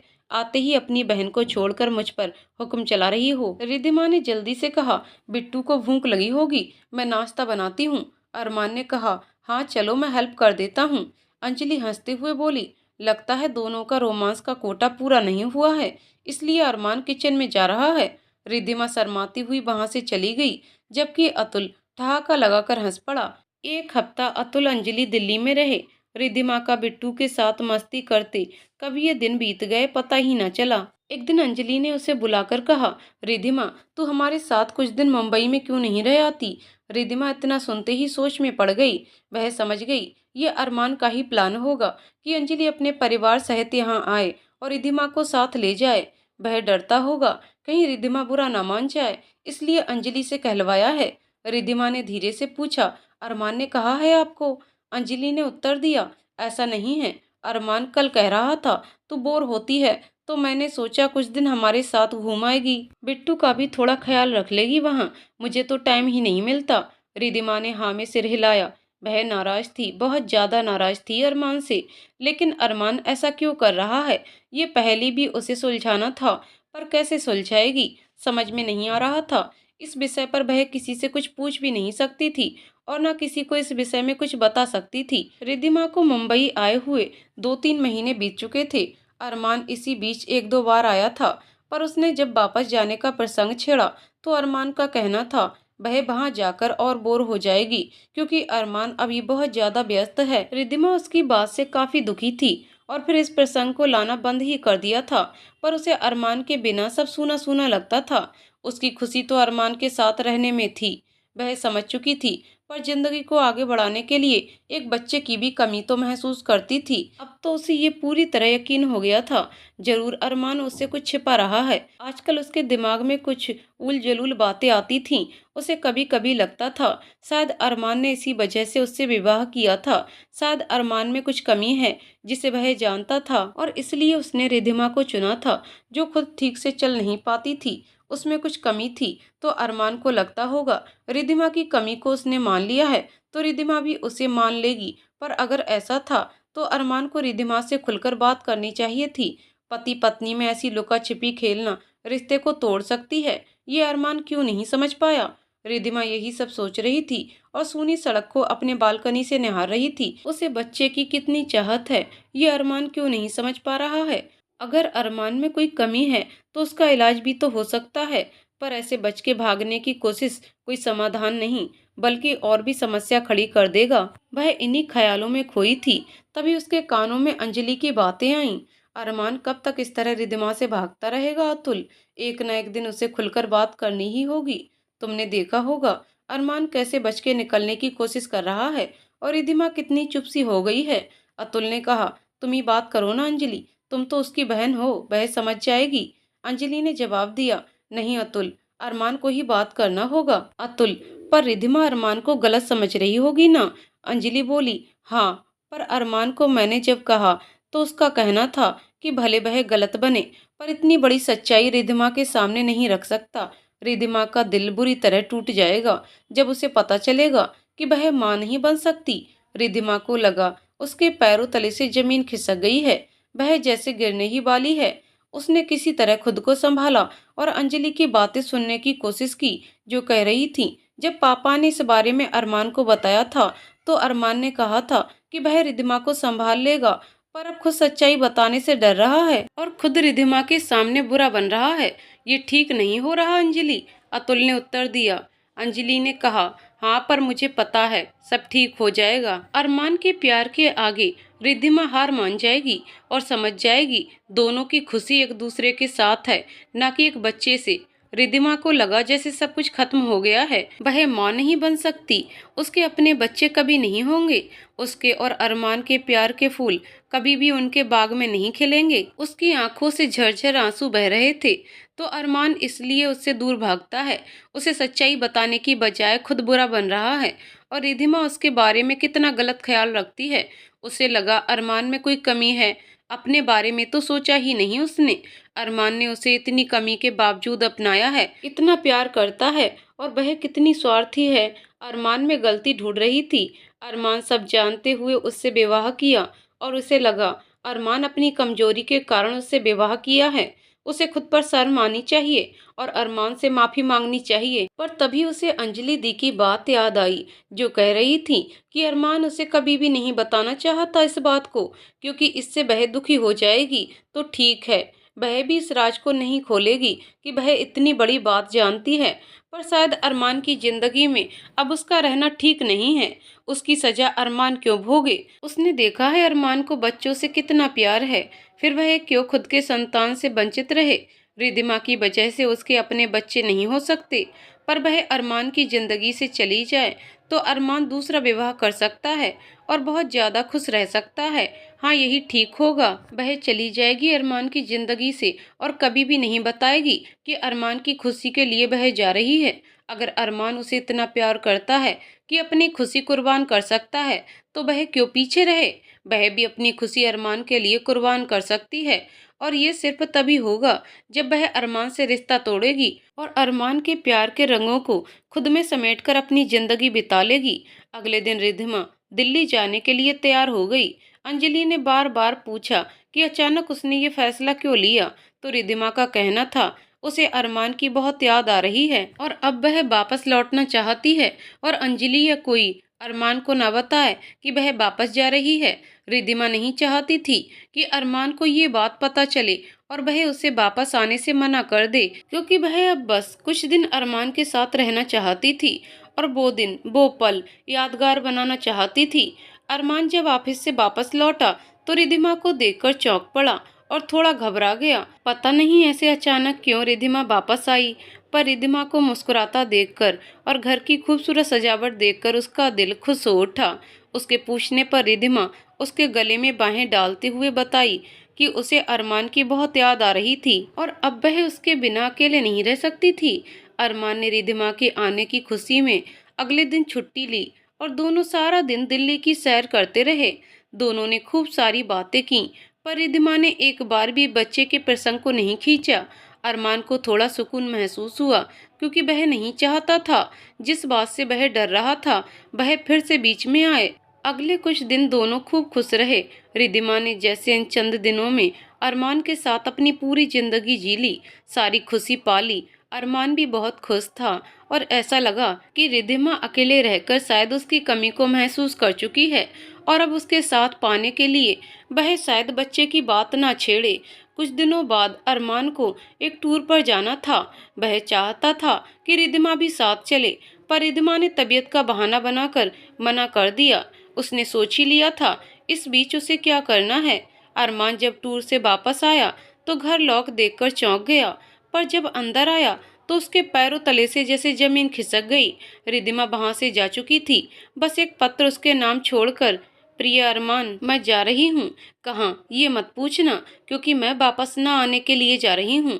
क्यों, ये बता देती हूँ, क्योंकि तुम्हारा ये भी जानना आवश्यक है कि मैंने ये फैसला क्यों लिया। ये फैसला मैंने उसी दिन लिया जब मुझे ये बात पता चला कि तुमने मुझसे इसलिए विवाह किया था कि मुझ में कुछ कमी थी, मैं अपाहिज थी, पर तुमने मुझे अपनाया। मैंने इसे अपना सौभाग्य समझा था, पर मुझे लगता है मैं अपने प्यार द्वारा ही ठगी गई हूँ। तुमने मुझे इसलिए नहीं चुना था कि मुझसे प्यार करते थे, इसलिए चुना था कि तुम्हारी कमी को मैं नज़रअंदाज कर दूं। पर मैं क्या करूं अरमान, मैं माँ बनना चाहती हूँ और ये खुशी शायद तुम मुझे ना दे सको, इसलिए मैं जा रही हूँ। मैं इस रिश्ते को और अधिक नहीं झेल सकती जहाँ प्यार ना होकर धोखा हो। अगर तुम मुझे विवाह से पहले बता देते तो शायद मैं तुम्हें अपना लेती, पर तुमने मुझे इतनी बड़ी बात छुपाई जो मेरे लिए बहुत तकलीफदायक है। पति पत्नी के रिश्ते में सच्चाई की बहुत जरूरत है, जो हमारे रिश्ते में शायद नहीं है, और इस सच्चाई के बिना ये रिश्ता खोखला है। मैंने तलाक के कागजात पर साइन कर दिया है। रिधिमा। अरमान के हाथ में वो चिट्ठी थी और आंखों में आंसू। तो रिधिमा को इतनी बड़ी गलतफहमी हो गई है, और वो भी उसकी वजह से। पर रिधिमा को सच्चाई पता चलने से वो और भी टूट जाएगी। क्या करे अरमान, कहाँ ढूंढे रिधिमा को, जिसे जान से भी ज्यादा प्यार किया। वो कैसे उसके साथ ऐसा कर सकती है? क्या उसका प्यार ही काफी नहीं था रिधिमा के लिए? क्या एक दूसरे का साथ ही काफी नहीं होता जीने के लिए? शायद हाँ, शायद नहीं। उसके लिए तो रिद्धिमा का प्यार ही काफी था, पर रिद्धिमा के लिए शायद नहीं। वह अरमान से अलग होना चाहती है तो ठीक है, यही सही। पर अरमान कभी भी रिद्धिमा को सच्चाई नहीं बता सकता है। जिस सच्चाई को जानकर रिद्धिमा में ग्लानि भर जाए, अपनी कमजोरी के कारण उसे अपने आप पर शर्म आए, ये बात उसे नहीं बता सकता अरमान, कभी नहीं। 2-3 दिन बीत चुके थे, पर रिद्धिमा का कोई पता नहीं था। अरमान बहुत ज्यादा परेशान और दुखी था, और अंजलि अतुल के लिए उसे संभालना मुश्किल हो रहा था। अतुल और अरमान की माँ बहुत ज्यादा नाराज थी कि अरमान इतनी बड़ी बात जानते हुए भी रिद्धिमा से छुपाने की कोशिश की। उनका कहना था कि इसी वजह से रिद्धिमा गलतफहमी का शिकार हो गई है। वो अरमान से ज्यादा रिद्धिमा से नाराज थीं कि उसने बिना सोचे समझे इतना बड़ा कदम उठाया। अपने परिवार की मान मर्यादा का ख्याल भी उसे नहीं आया। शशांक लज्जित थे रिद्धिमा के इस तरह से चले जाने पर, लेकिन वो जानते थे वह लौट आएगी, क्योंकि उन्हें इतना समझ आ गया था अरमान के बिना रिद्धिमा की जिंदगी कभी पूरी नहीं हो सकती, इसलिए वह लौट आएगी। उन्हें पता था उनकी छोटी बेटी में इतनी हिम्मत नहीं कि वो सबसे अलग होकर कहीं दूर अकेले अपनी दुनिया बसा ले, और ये भी पता था वह कहाँ जा सकती है। एक ही जगह थी जहाँ रिद्धिमा जा सकती थी, और वो था लोनावाला का वह आश्रम जहाँ वह पद्मा के साथ बचपन में जाया करती थी। रिद्धिमा और अंजलि के हर एक जन्मदिन पर पद्मा उन्हें लेकर उस आश्रम में जाया करती थी, और बच्चों में फल मिठाई और नए कपड़े बांटती थी। वो सारा दिन वहीं गुजारते थे, पर पद्मा के मौत के बाद उन्होंने वहां जाना बंद कर दिया था। शशांक का शक सही निकला, रिद्धिमा वहां आश्रम में थी। शशांक को वार्डन ने फोन पर बताया तो शशांक ने उससे कहा कि उस पर नजर रखा करें कि वह वहां से और कहीं ना चली जाए, और साथ में ये बात भी कही कि रिद्धिमा को पता ना चले कि उसके यहाँ रहने के बारे में शशांक को पता है। एक दिन जब अरमान अपने कमरे में चुपचाप लेटा था, तो शशांक उसके पास गए, और उसकी हालत देखकर उन्हें बहुत दुख हुआ। उसका चेहरा बिल्कुल मुरझाया हुआ था, और वह बहुत कमजोर लग रहा था, मानो कई दिनों से खाना नहीं खाया हो। शशांक को उस पर तरस आया। उन्हें पता था अरमान रिद्धिमा से इतना प्यार करता था कि उसके बिना जीने की कल्पना नहीं कर सकता था। वो पास बैठते हुए बोले, अरमान, इस तरह से परेशान रहोगे तो खुद बीमार पड़ जाओगे। रिद्धिमा जहाँ भी है ठीक है, तुम चिंता मत करो उसके लिए। इतना सुनते ही अरमान उछल पड़ा। उसे समझ आ गया शशांक को रिद्धिमा के बारे में जरूर पता है। वह उनके हाथों को पकड़ते हुए बोल पड़ा, डैड, आपको जरूर पता है रिद्धिमा कहाँ है। प्लीज मुझे बताइए, मैं उसे अभी लेकर आ जाऊंगा, और फिर कभी उसे कहीं नहीं जाने दूंगा। उसे मैं समझाऊंगा कि मुझे उसके सिवा कुछ नहीं चाहिए, उसकी खुशी में ही मेरी खुशी है। शशांक उसे बिठाते हुए बोले, अरमान, आप जरा शांति से बैठिए और मेरी बात सुनिए। रिद्धिमा बहुत नासमझ है। आपने कहा कि वह आप पर नाराज है, इसलिए चली गई है, पर मैं ये बात नहीं मानता। उसे शायद किसी तरह पता चल गया है कि वह मां नहीं बन सकती, और इसलिए आपके रास्ते से हट गई है। पर उसे ये बात नहीं पता कि वह आपके बिना नहीं जी सकती। जब ये बात समझ आएगा तो वह लौट आएगी। उसे थोड़ा टाइम दीजिए। अरमान अपने आंसू पोंछते हुए सिर हिलाया और बोला, डैड, मैं उसका इंतजार करूंगा, चाहे सारी जिंदगी क्यों ना हो। शशांक मुस्कुराते हुए बोल पड़े, मुझे लगा था मेरी बेटी ही भावुक है, पर आप तो उससे ज्यादा भावुक हैं अरमान। मुझे खुशी है कि आप मेरी उस नासमझ बेटी के हमसफर हैं। उसके कई जन्मों का फल उसे मिला है कि आप जैसा जीवन साथी मिला है। आप बिल्कुल टेंशन मत लो। अगर वह नहीं आना चाहे तो मैं कान पकड़कर ले आऊंगा, बस थोड़ा टाइम दीजिए उसे। अरमान ने सिर्फ सर हिलाया, पर उसके दिल में जो तूफान उठ रहा था वह वही समझ सकता था। रिद्धिमा अगर उस पर नाराज होकर गई होती तो अरमान इतना डरता नहीं, पर रिद्धिमा को सच्चाई पता चलने पर वह कैसे जाएगी, इस बात की चिंता उसे खाए जा रही थी। उसने रिद्धिमा की आंखों में बच्चे की चाह को देखा था, महसूस किया था, और शायद मां नहीं बन पाना उसके जीवन का सबसे बड़ा अभिशाप था। 1 महीना बीत चुका था, पर रिद्धिमा वापस नहीं आई थी। अरमान की हालत देखते हुए अतुल ने उसे मुंबई बुला लिया था। अरमान मुंबई में सबके बीच रहते हुए भी जैसे अकेला था। उसके जीवन की सारी खुशियां जैसे किसी ने लूट ली थीं। आजकल वह न जाने कहाँ खोया खोया रहता था, न हंसता, न गुनगुनाता, और न ही बिट्टू के साथ मस्ती करता था। अतुल और अंजलि उसकी हालत देखकर परेशान थे। अरमान के माता पिता की रिद्धिमा पर नाराजगी बढ़ती जा रही थी। अतुल ने ख्याल किया आजकल अंजलि अपने काम के अलावा कुछ और काम में बहुत ज़्यादा व्यस्त थी। पता नहीं इंटरनेट में क्या सर्च करती रहती थी और कभी कभी डॉक्टर्स से भी फोन पर बात करती रहती थी। अतुल समझ चुका था अंजलि के दिमाग में कुछ पक रहा है, पर वह ये भी जानता था कि उसकी इंटेलिजेंट पत्नी तब तक नहीं बताएगी जब तक उसकी अपनी मर्जी ना हो। 2 महीने बीत चुके थे और अब रिद्धिमा को अरमान की अपने घर की बहुत ज्यादा याद करने लगी थी। अब हर पल उसे अरमान की याद आती थी। वह हर रोज सपने में आता था, पर उसका चेहरा कैसे मुरझाया हुआ लगता था। वह अपनी सूनी आंखों से बस इतना कहता था, रिद्धिमा तुम कहाँ हो, लौट आओ। मैं तुम्हारे बिना नहीं जी सकता और ना तुम मेरे बिना। तो फिर क्यों हम दोनों इस तरह सजा काट रहे हैं। रिद्धिमा इतना देखते ही झटके से उठ बैठती और अपने बहते हुए आंसुओं को पोंछती। उसके लिए अब किसी बच्चे की चाह न थी और न ही किसी और की। उसे बस अरमान का साथ चाहिए था और वह अपनी कमजोरी की सजा अरमान को नहीं देना चाहती थी। इसलिए ना लौटने के फैसले को बनाए रखने का भरकस प्रयत्न कर रही थी। पर दिल और दिमाग की ये लड़ाई उसके शरीर पर अपना प्रभाव छोड़ रही थी। आजकल वह न हंसती थी, न खुश रहती थी और न ही ठीक से खाती थी, और इसका परिणाम स्वरूप उसका बीमार पड़ना स्वाभाविक था। अरमान मुझे कार ड्राइव करनी है प्लीज। नहीं रिधिमा, तुम्हें ठीक से ड्राइव नहीं करनी आती, मैं नहीं दे सकता तुम्हें। अरमान, मैं बहुत धीरे धीरे ड्राइव करूंगी, प्रॉमिस। ओहो रिधिमा, तुम इतना मासूम चेहरा बनाती हो कि मैं तुम्हें मना नहीं कर पाता। ठीक है, पर धीरे चलाना। ओके ओके मेरे प्यारे पतिदेव। रिधिमा गाड़ी ड्राइव कर रही है। अचानक एक ट्रक पता नहीं कहां से आ जाता है और रिधिमा के संभालने से पहले ही उसकी कार को टक्कर मारता है। अरमान उसके पास बैठा था तो दरवाजा अचानक खुलने के कारण वह रोड पर जा गिरता है और रिधिमा की आंखों के सामने वो ट्रक अरमान के पैरों को मसलता आगे बढ़ जाता है। रिधिमा जोर से चिल्लाती है अरमान, और उसकी नींद खुल जाती है। वह देखती है उसका बदन बुखार से तप रहा है और आश्रम की वार्डन पास बैठी उसके सर पर भीगा कपड़ा रख रही हैं। उसके चिल्लाकर उठकर बैठने से वार्डन उसे पकड़कर सुला देती हैं और कहती हैं, बेटी आपको तेज बुखार है, आप लेटे रहिए। रिधिमा के होठ थरथरा रहे थे और वहां सिर्फ अरमान का नाम था। वार्डन उसके सर पर हाथ फेरते हुए कहती है, आपने बुरा सपना देखा क्या? कोई बात नहीं, मैं अभी अरमान को कॉल करती हूँ। रिधिमा उसका हाथ पकड़ते हुए बोली, नहीं मासी, उसे बुलाने की जरूरत नहीं है, मैं ठीक हूँ। हाँ वो तो पता चल रहा है, आप कितना ठीक हैं। शशांक की आवाज सुनाई दी। रिधिमा ने देखा पापा खड़े थे।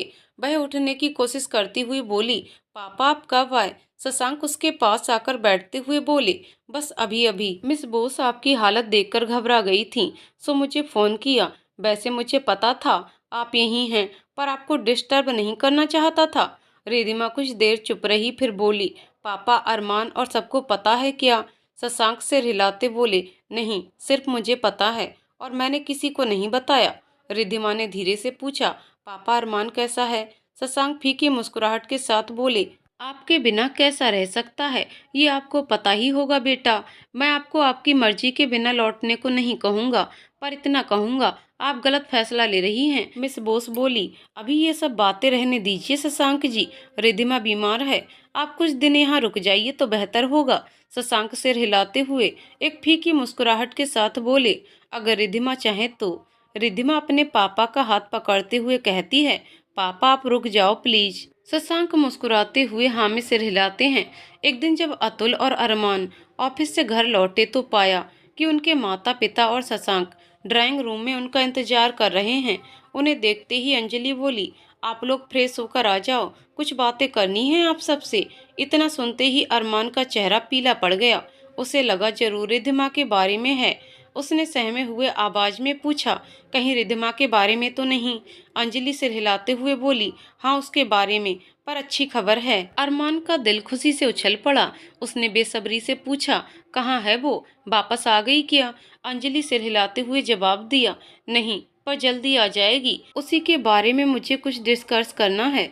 अतुल बोला, फिर हम पहले तुम्हारी बात सुनेंगे। अंजलि, बताओ क्या बात है? अंजलि उन्हें बैठने का इशारा करते हुए बोली, मैंने इस शहर के कुछ बहुत ही अनुभवी डॉक्टर्स से रिधिमा के केस के बारे में आलोचना की और सबने उसकी रिपोर्ट देखते हुए एक ही बात कही कि वह इतनी कमजोर है कि अपने गर्भ में बच्चे को नहीं पाल सकती है।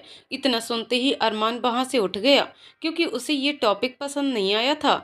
अंजलि उसकी ओर देखते ही वह बोला, भाभी ये कुछ नई बात नहीं है, मुझे इस बारे में बात नहीं करनी। अंजलि जल्दी से बोली, अरमान मेरी बात अभी खत्म नहीं हुई है, तुमने सुना नहीं मैंने क्या कहा है? अरमान को अतुल बैठने का इशारा करते हुए बोला, अंजलि तुम कहो जो कहना है। अंजलि, हाँ तो मैंने कहा डॉक्टर्स की राय है कि रिद्धिमा अपने गर्भ में बच्चे नहीं रख सकती, पर उन्होंने ऐसा नहीं कहा कि वो माँ नहीं बन सकती। अनन्या अरमान की माँ कहती है तो अंजलि इसका मतलब तो एक ही हुआ ना। अंजलि सिर हिलाते हुए बोली, नहीं माँ, थोड़ा अलग है। रिद्धिमा बच्चे को जन्म दे सकती है पर गर्भ में धारण नहीं कर सकती। आज दुनिया इतना आगे बढ़ चुका है कि उसका ये काम कोई और कर सकती है। अनन्या असमंजस भाव से कहती है, बेटा मुझे कुछ समझ नहीं आ रहा। बलविंदर बोल पड़े, ऐसा क्यों नहीं हो सकता अनन्या, हम जानते हैं ना, श्री कृष्ण भगवान जी के बड़े भाई बलराम देवकी के कोख में नहीं, रोहिणी के कोख में पले थे, इसका मतलब वही हुआ। अरमान इतना सुनते ही खुशी से उछल पड़ा, फिर बैठता हुआ मायूसी के साथ बोला, पर इतनी बड़ी जिम्मेदारी कौन लेगा, और पता नहीं वो औरत कैसी हो। अतुल उसका पीठ पर हल्के से चपत मारते हुए मुस्कुराते हुए बोला, तू टेंशन मत ले अरमान, अंजलि ने कुछ अच्छा ही सोच कर रखा होगा, उसके दिमाग में कुछ खिचड़ी जरूर पक रही है ना अंजलि? अंजलि मुस्कुरा पड़ी और बोली, जी हाँ अतुल जी, आपने सही समझा। अब पहले बताओ वो खिचड़ी आपको पसंद है या नहीं? अतुल हंसता हुआ जवाब दिया, अंजलि तुम जो भी खिचड़ी पकाओ मुझे पसंद है, क्योंकि मुझे पता है मेरी इंटेलिजेंट पत्नी का बनाया हुआ खिचड़ी टेस्टी और हेल्दी होगा। अंजलि ने उसे आंखें तरेरी और बोली, बस बस, इसका मतलब है आपकी इजाजत मिल गई, पर अब मुझे माँ पापा की इजाजत चाहिए। बलविंदर तपाक से बोल पड़े, कहीं तुमने ये काम करने का तो नहीं सोचा है अंजलि बेटा? अंजलि सिर हिलाते हुए बोली, जी पापा जी, आपने सही समझा।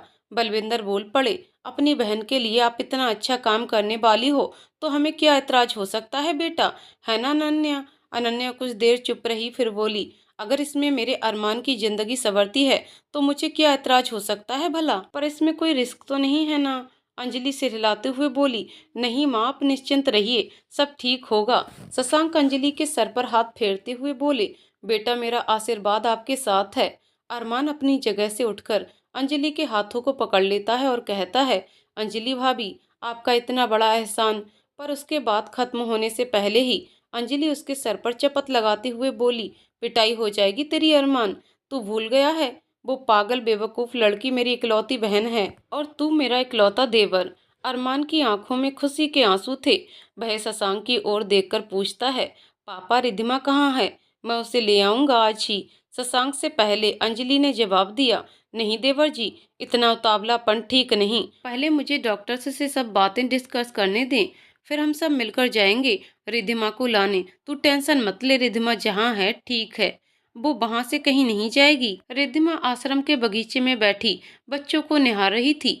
छोटे छोटे प्यारे से बच्चे खेल रहे थे, एक दूसरे पर मिट्टी डाल रहे थे, कीचड़ उछाल रहे थे, कूद फांद रहे थे और कितने प्यारे लग रहे थे।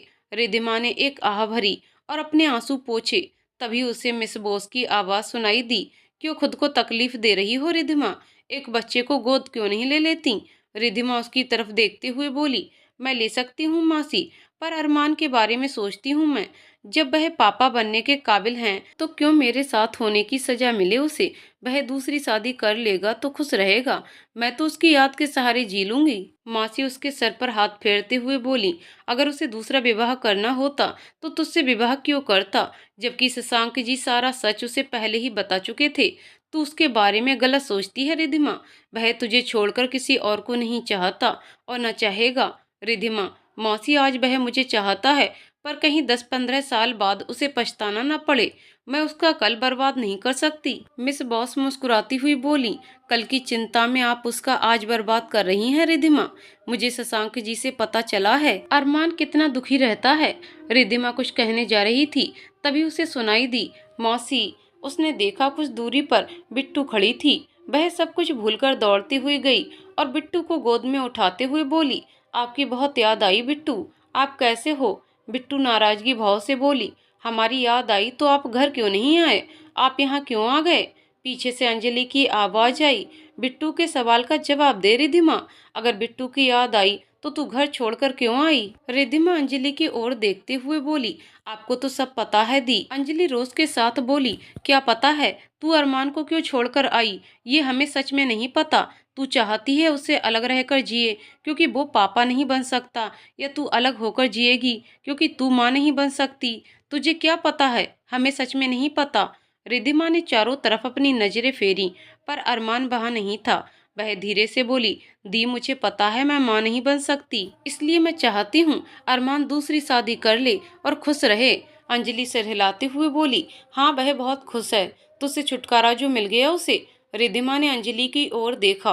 अंजलि बोली, जा तू खुद ही देख ले वो कितना खुश है, तेरे कमरे में तेरा इंतजार कर रहा है वो। रिधिमा एक बारगी कांप गई, उसमें अरमान का सामना करने की हिम्मत नहीं थी। तभी अंजलि की आवाज सुनाई दी, जा बेवकूफ लड़की, अरमान से एक बार मिल ले और उसके बाद भी अगर तेरा फैसला यही है तो तू यहीं रहना, हम में से कोई भी तुझसे जबरदस्ती नहीं करेगा, मेरा ये वादा है तुझसे। रिद्धिमा जब कमरे में आई तो देखा अरमान आश्रम की एक बच्ची के साथ बातें कर रहा था। उसे देखते ही वह बच्ची बोली, दीदी ये भैया आपसे मिलना चाहते हैं, कहकर वह फुदकती हुई वहां से चली गई। रिद्धिमा की हिम्मत नहीं थी वह अरमान से अपनी नजरें मिलाए, इसलिए धीरे कदमों से आकर खड़ी हो गई। कुछ देर दोनों के बीच एक खामोशी छाई रही। फिर अरमान की भर्राई आवाज सुनाई दी, इतने दिनों के बाद मिली हो रिद्धिमा, एक बार गले नहीं मिलोगी? रिद्धिमा ने नजरें उठाकर देखा, अरमान अपनी बाहें फैलाए खड़ा था। अब रिद्धिमा खुद को रोक नहीं पाई और उससे जाकर लिपट गई। उसकी आंखों से आंसुओं की धार बह रही थी जो अरमान की शर्ट को भिगो रही थी। अरमान की भी आंखें नम थीं, पर रिद्धिमा के आंसू रुक ही नहीं रहे थे। कुछ देर बाद उसे अरमान की आवाज सुनाई दी, मैं दूसरा शर्ट नहीं लाया हूँ। रिद्धिमा ये पूरा गीला हो जाएगा तो मैं घर कैसे लौटूंगा? इतना सुनते ही रिद्धिमा के होठों पर मुस्कुराहट आ गई। वह अरमान के सीने पर मुक्का मारते हुए बोली, तुम नहीं सुधरोगे अरमान? अरमान ठहाका लगाता हुआ बोला, तुम कहाँ सुधरी हो बेवकूफी करने से? इतना सुनते ही रिद्धिमा की हंसी गायब हो गई। वह रुंधे स्वर में बोली, क्यों आए हो अरमान? मैं वापस नहीं जाने वाली। अरमान अपने बाल झटकता हुआ जवाब दिया, हाँ तो मैं भी तुम्हें वापस नहीं ले जाने वाला। रिद्धिमा की आंखों में प्रश्न था, वह समझ नहीं पाई अरमान क्या कहना चाहता है। अरमान मुस्कुराता हुआ बोला, असल में अब मैं भी यहीं रहूंगा, मुझे ये जगह बहुत पसंद आई। ढेर सारे छोटे बच्चे जिनके साथ दिन भर मस्ती करके एक जिंदगी तो आराम से बीत जाएगी। दरवाजे के पास से अंजलि की आवाज आई, पर मैं तो इस लड़की पर केस करने वाली हूँ, हम सबको इतनी तकलीफ देने के लिए। रिद्धिमा अपनी नजरें झुकाते हुए बोली, सॉरी दी। अंजलि उसके कान उमेटते हुए बोली, सॉरी की बच्ची, चुपचाप घर चल। रिद्धिमा ने कुछ जवाब नहीं दिया। अंजलि कुछ देर चुप रही, फिर रिद्धिमा के पास आकर हाथ पकड़ते हुए बोली, तेरी अंजलि दी तुझे ऐसे छोड़ देगी क्या? तू घर नहीं जाएगी तो हम सब यहीं रहेंगे। बिट्टू बोल पड़ी, हाँ मौसी, मुझे तो यहाँ बहुत मजा आएगा, मैं यहीं रहूंगी आपके पास। रास्ते में जब अंजलि ने रिद्धिमा को सारी बातें बताई तो वह इनकार करते हुए बोली, नहीं दी, इन सब की जरूरत नहीं है, उससे अच्छा है अरमान दूसरी शादी। इतना सुनते ही अंजलि धम्म से उसकी पीठ पर धौल जमाते हुए बोली, खबरदार और एक भी लफ्ज कहा तो तू जानती है मेरा गुस्सा कितना तेज है, खाई में धकेल दूंगी तुझे। इतना सुनते ही बिट्टू जो रिद्धिमा की गोद में बैठी थी उसे कसकर जकड़ते हुए बोली, मम्मा मौसी को डांटो मत, वरना वो फिर से चली जाएंगी और चाचू फिर से रोएंगे। अंजलि ने आश्चर्य से पूछा, तेरे चाचू रोते थे क्या? बिट्टू ने हाँ में सिर हिलाया, फिर बोली, हाँ ऐसे अपने से मौसी का फोटो लगाकर रोज रोते थे, मैं चुपके से देखती थी और मुझे भी रोना आता था। कहते हुए वह सिसकने लगी। रिद्धिमा का दिल भर आया, उसके बिना अरमान की ऐसी हालत हो जाएगी वह सोच भी नहीं सकती थी। वह बिट्टू को सीने से लगाते हुए बोली, सॉरी बिट्टू, अब मैं आप लोगों को छोड़कर कहीं नहीं जाऊंगी। अतुल जो आगे की सीट पर बैठा था खुशी से चिल्लाया, ये हुई ना बात, चल अरमान आज तेरी तरफ से पार्टी मेरी फेवरेट रेस्तरां में। अंजलि धमकाते हुए बोली, नहीं अतुल, ऐसे बहाने करके रोज बाहर खाने की आदत डाली है तुमने और चर्बी चढ़ती जा रही है। अतुल मिन्नतें करने के स्वर में कहा, बस आज अंजलि, इसके बाद तब कहूंगा जब हमारे घर में अरमान रिद्धिमा का बेबी आएगा। इतना सुनते ही रिद्धिमा शर्मा कर खिड़की से बाहर देखने लगी, पर उसका दिल आज खुशियों के मारे जोर जोर से धड़क रहा था, मानो उसे कोई खजाना मिल गया हो। 2 साल बाद रिद्धिमा ने बच्चों को झूले में झुलाया और अपने कमरे में आई, जहां अरमान उसका इंतजार कर रहा था। अंजलि ने उन्हें जुड़वा बच्चे गिफ्ट किए थे, जिनमें लड़के का नाम रिद्धिमा ने अमन रखा था और बच्ची का नाम अंशुला, जो अंजलि के नाम से मेल खाता था। जब अंजलि प्रेग्नेंट थी तो रिद्धिमा साय की तरह उसके साथ रहती थी, हर पल उसका ख्याल रखती थी, जबकि अंजलि बार बार कहती थी कि वह पहले माँ बन चुकी है, खुद को संभाल सकती है। पर रिद्धिमा कोई रिस्क नहीं लेना चाहती थी। उसने बिट्टू को भी पूरी तरह संभाल लिया था। जब डॉक्टर ने जुड़वा बच्चे की बात कही तो अरमान और रिद्धिमा खुश होने की बजाय घबरा गए थे। पर डॉक्टर ने उन्हें आश्वस्त किया कि बच्चे ठीक हैं। बच्चों के इस दुनिया में आते ही अंजलि ने उन्हें अरमान रिद्धिमा के हवाले कर दिया था और बोली थी, रिद्धिमा, आज से तेरी जिम्मेदारी बहुत बढ़ गई है और वो है इन बच्चों को संभालना। मेरा जो काम था मैंने कर दिया, अब तू जाने और तेरे बच्चे, मुझे उनसे कोई लेना देना नहीं है। अतुल मुस्कुराता हुआ बोला था, वैसे भी अंजलि मैडम को बच्चे पसंद नहीं हैं। अंजलि आंखें तरेरती हुई बोली, लगता है आपको बहुत पसंद है। बिट्टू को हरदम रिद्धिमा ही संभालती आई है। रिद्धिमा मुस्कुराते हुए बोली, आप लोगों को फिक्र करने की जरूरत नहीं, मैं अब तीनों को ही संभालूंगी। अरमान बच्चों के आने की खुशी में ग्रांड पार्टी दी। अतुल अरमान की पीठ पर धौल जमाते हुए बोला, अब तो रिद्धिमा तुझे भूल ही जाएगी, बच्चे जो आ गए हैं। अरमान इन्हीं बातों को सोचता हुआ रिद्धिमा की ओर देखा, जो बच्चों के छोटे छोटे कपड़े अलमारी में संभाल कर रख रही थी। अरमान मुस्कुराता हुआ बोला, भाई ने ठीक ही कहा था। रिद्धिमा उसकी ओर देखते हुए बोली, क्या अरमान, यही कि बच्चे आने पर तुम मुझे भूल जाओगी? रिद्धिमा ने जवाब नहीं दिया, बस बच्चों को दूध की बोतल साफ करने लगी। अरमान एक लंबी सांस लेते हुए बोला, सच में बच्चे अपने पापा के दुश्मन होते हैं। रिद्धिमा आंखें दिखाते हुए बोली, खबरदार मेरे बच्चों को कुछ कहा तो। अरमान हाथ उठाता हुआ बोला, ओके बाबा, पर यहाँ आकर बैठो ना, कुछ देर तुम्हें देख तो लूं, आजकल तुम्हारे दर्शन भी नहीं मिलते। रिद्धिमा उसके पास आकर बैठती हुई धीरे से बोली, ऐसे मत बोलो अरमान, मैं तो तुम्हारी ही हूँ। तुमने मुझे इस दुनिया की सारी खुशी दी है। कहते हैं पति भगवान के समान होता है, तुम तो मेरे लिए सच में भगवान हो अरमान। अरमान उसके बालों से खेलता हुआ धीरे से बोला, मैं भगवान नहीं, बस तुम्हारा अरमान बनकर रहना चाहता हूँ और तुम्हारे सारे अरमान पूरे करना चाहता हूँ। रिद्धिमा उसकी आंखों में डूबते हुए गुनगुनाई, प्यार के रंग कितने खूबसूरत होते हैं ना अरमान। अरमान हामी सिर हिलाते हुए उसकी ओर झुका। तभी दरवाजे के पास से बिट्टू की आवाज आई, मौसी, कब आप कहानी सुनाओगी? बेबी सो गए ना? अरमान आंखें दिखाता हुआ बोला, तू कभी अपने मौसी का पीछा छोड़ेगी क्या बिट्टू? रोज तो कहानी सुनती है मौसी से।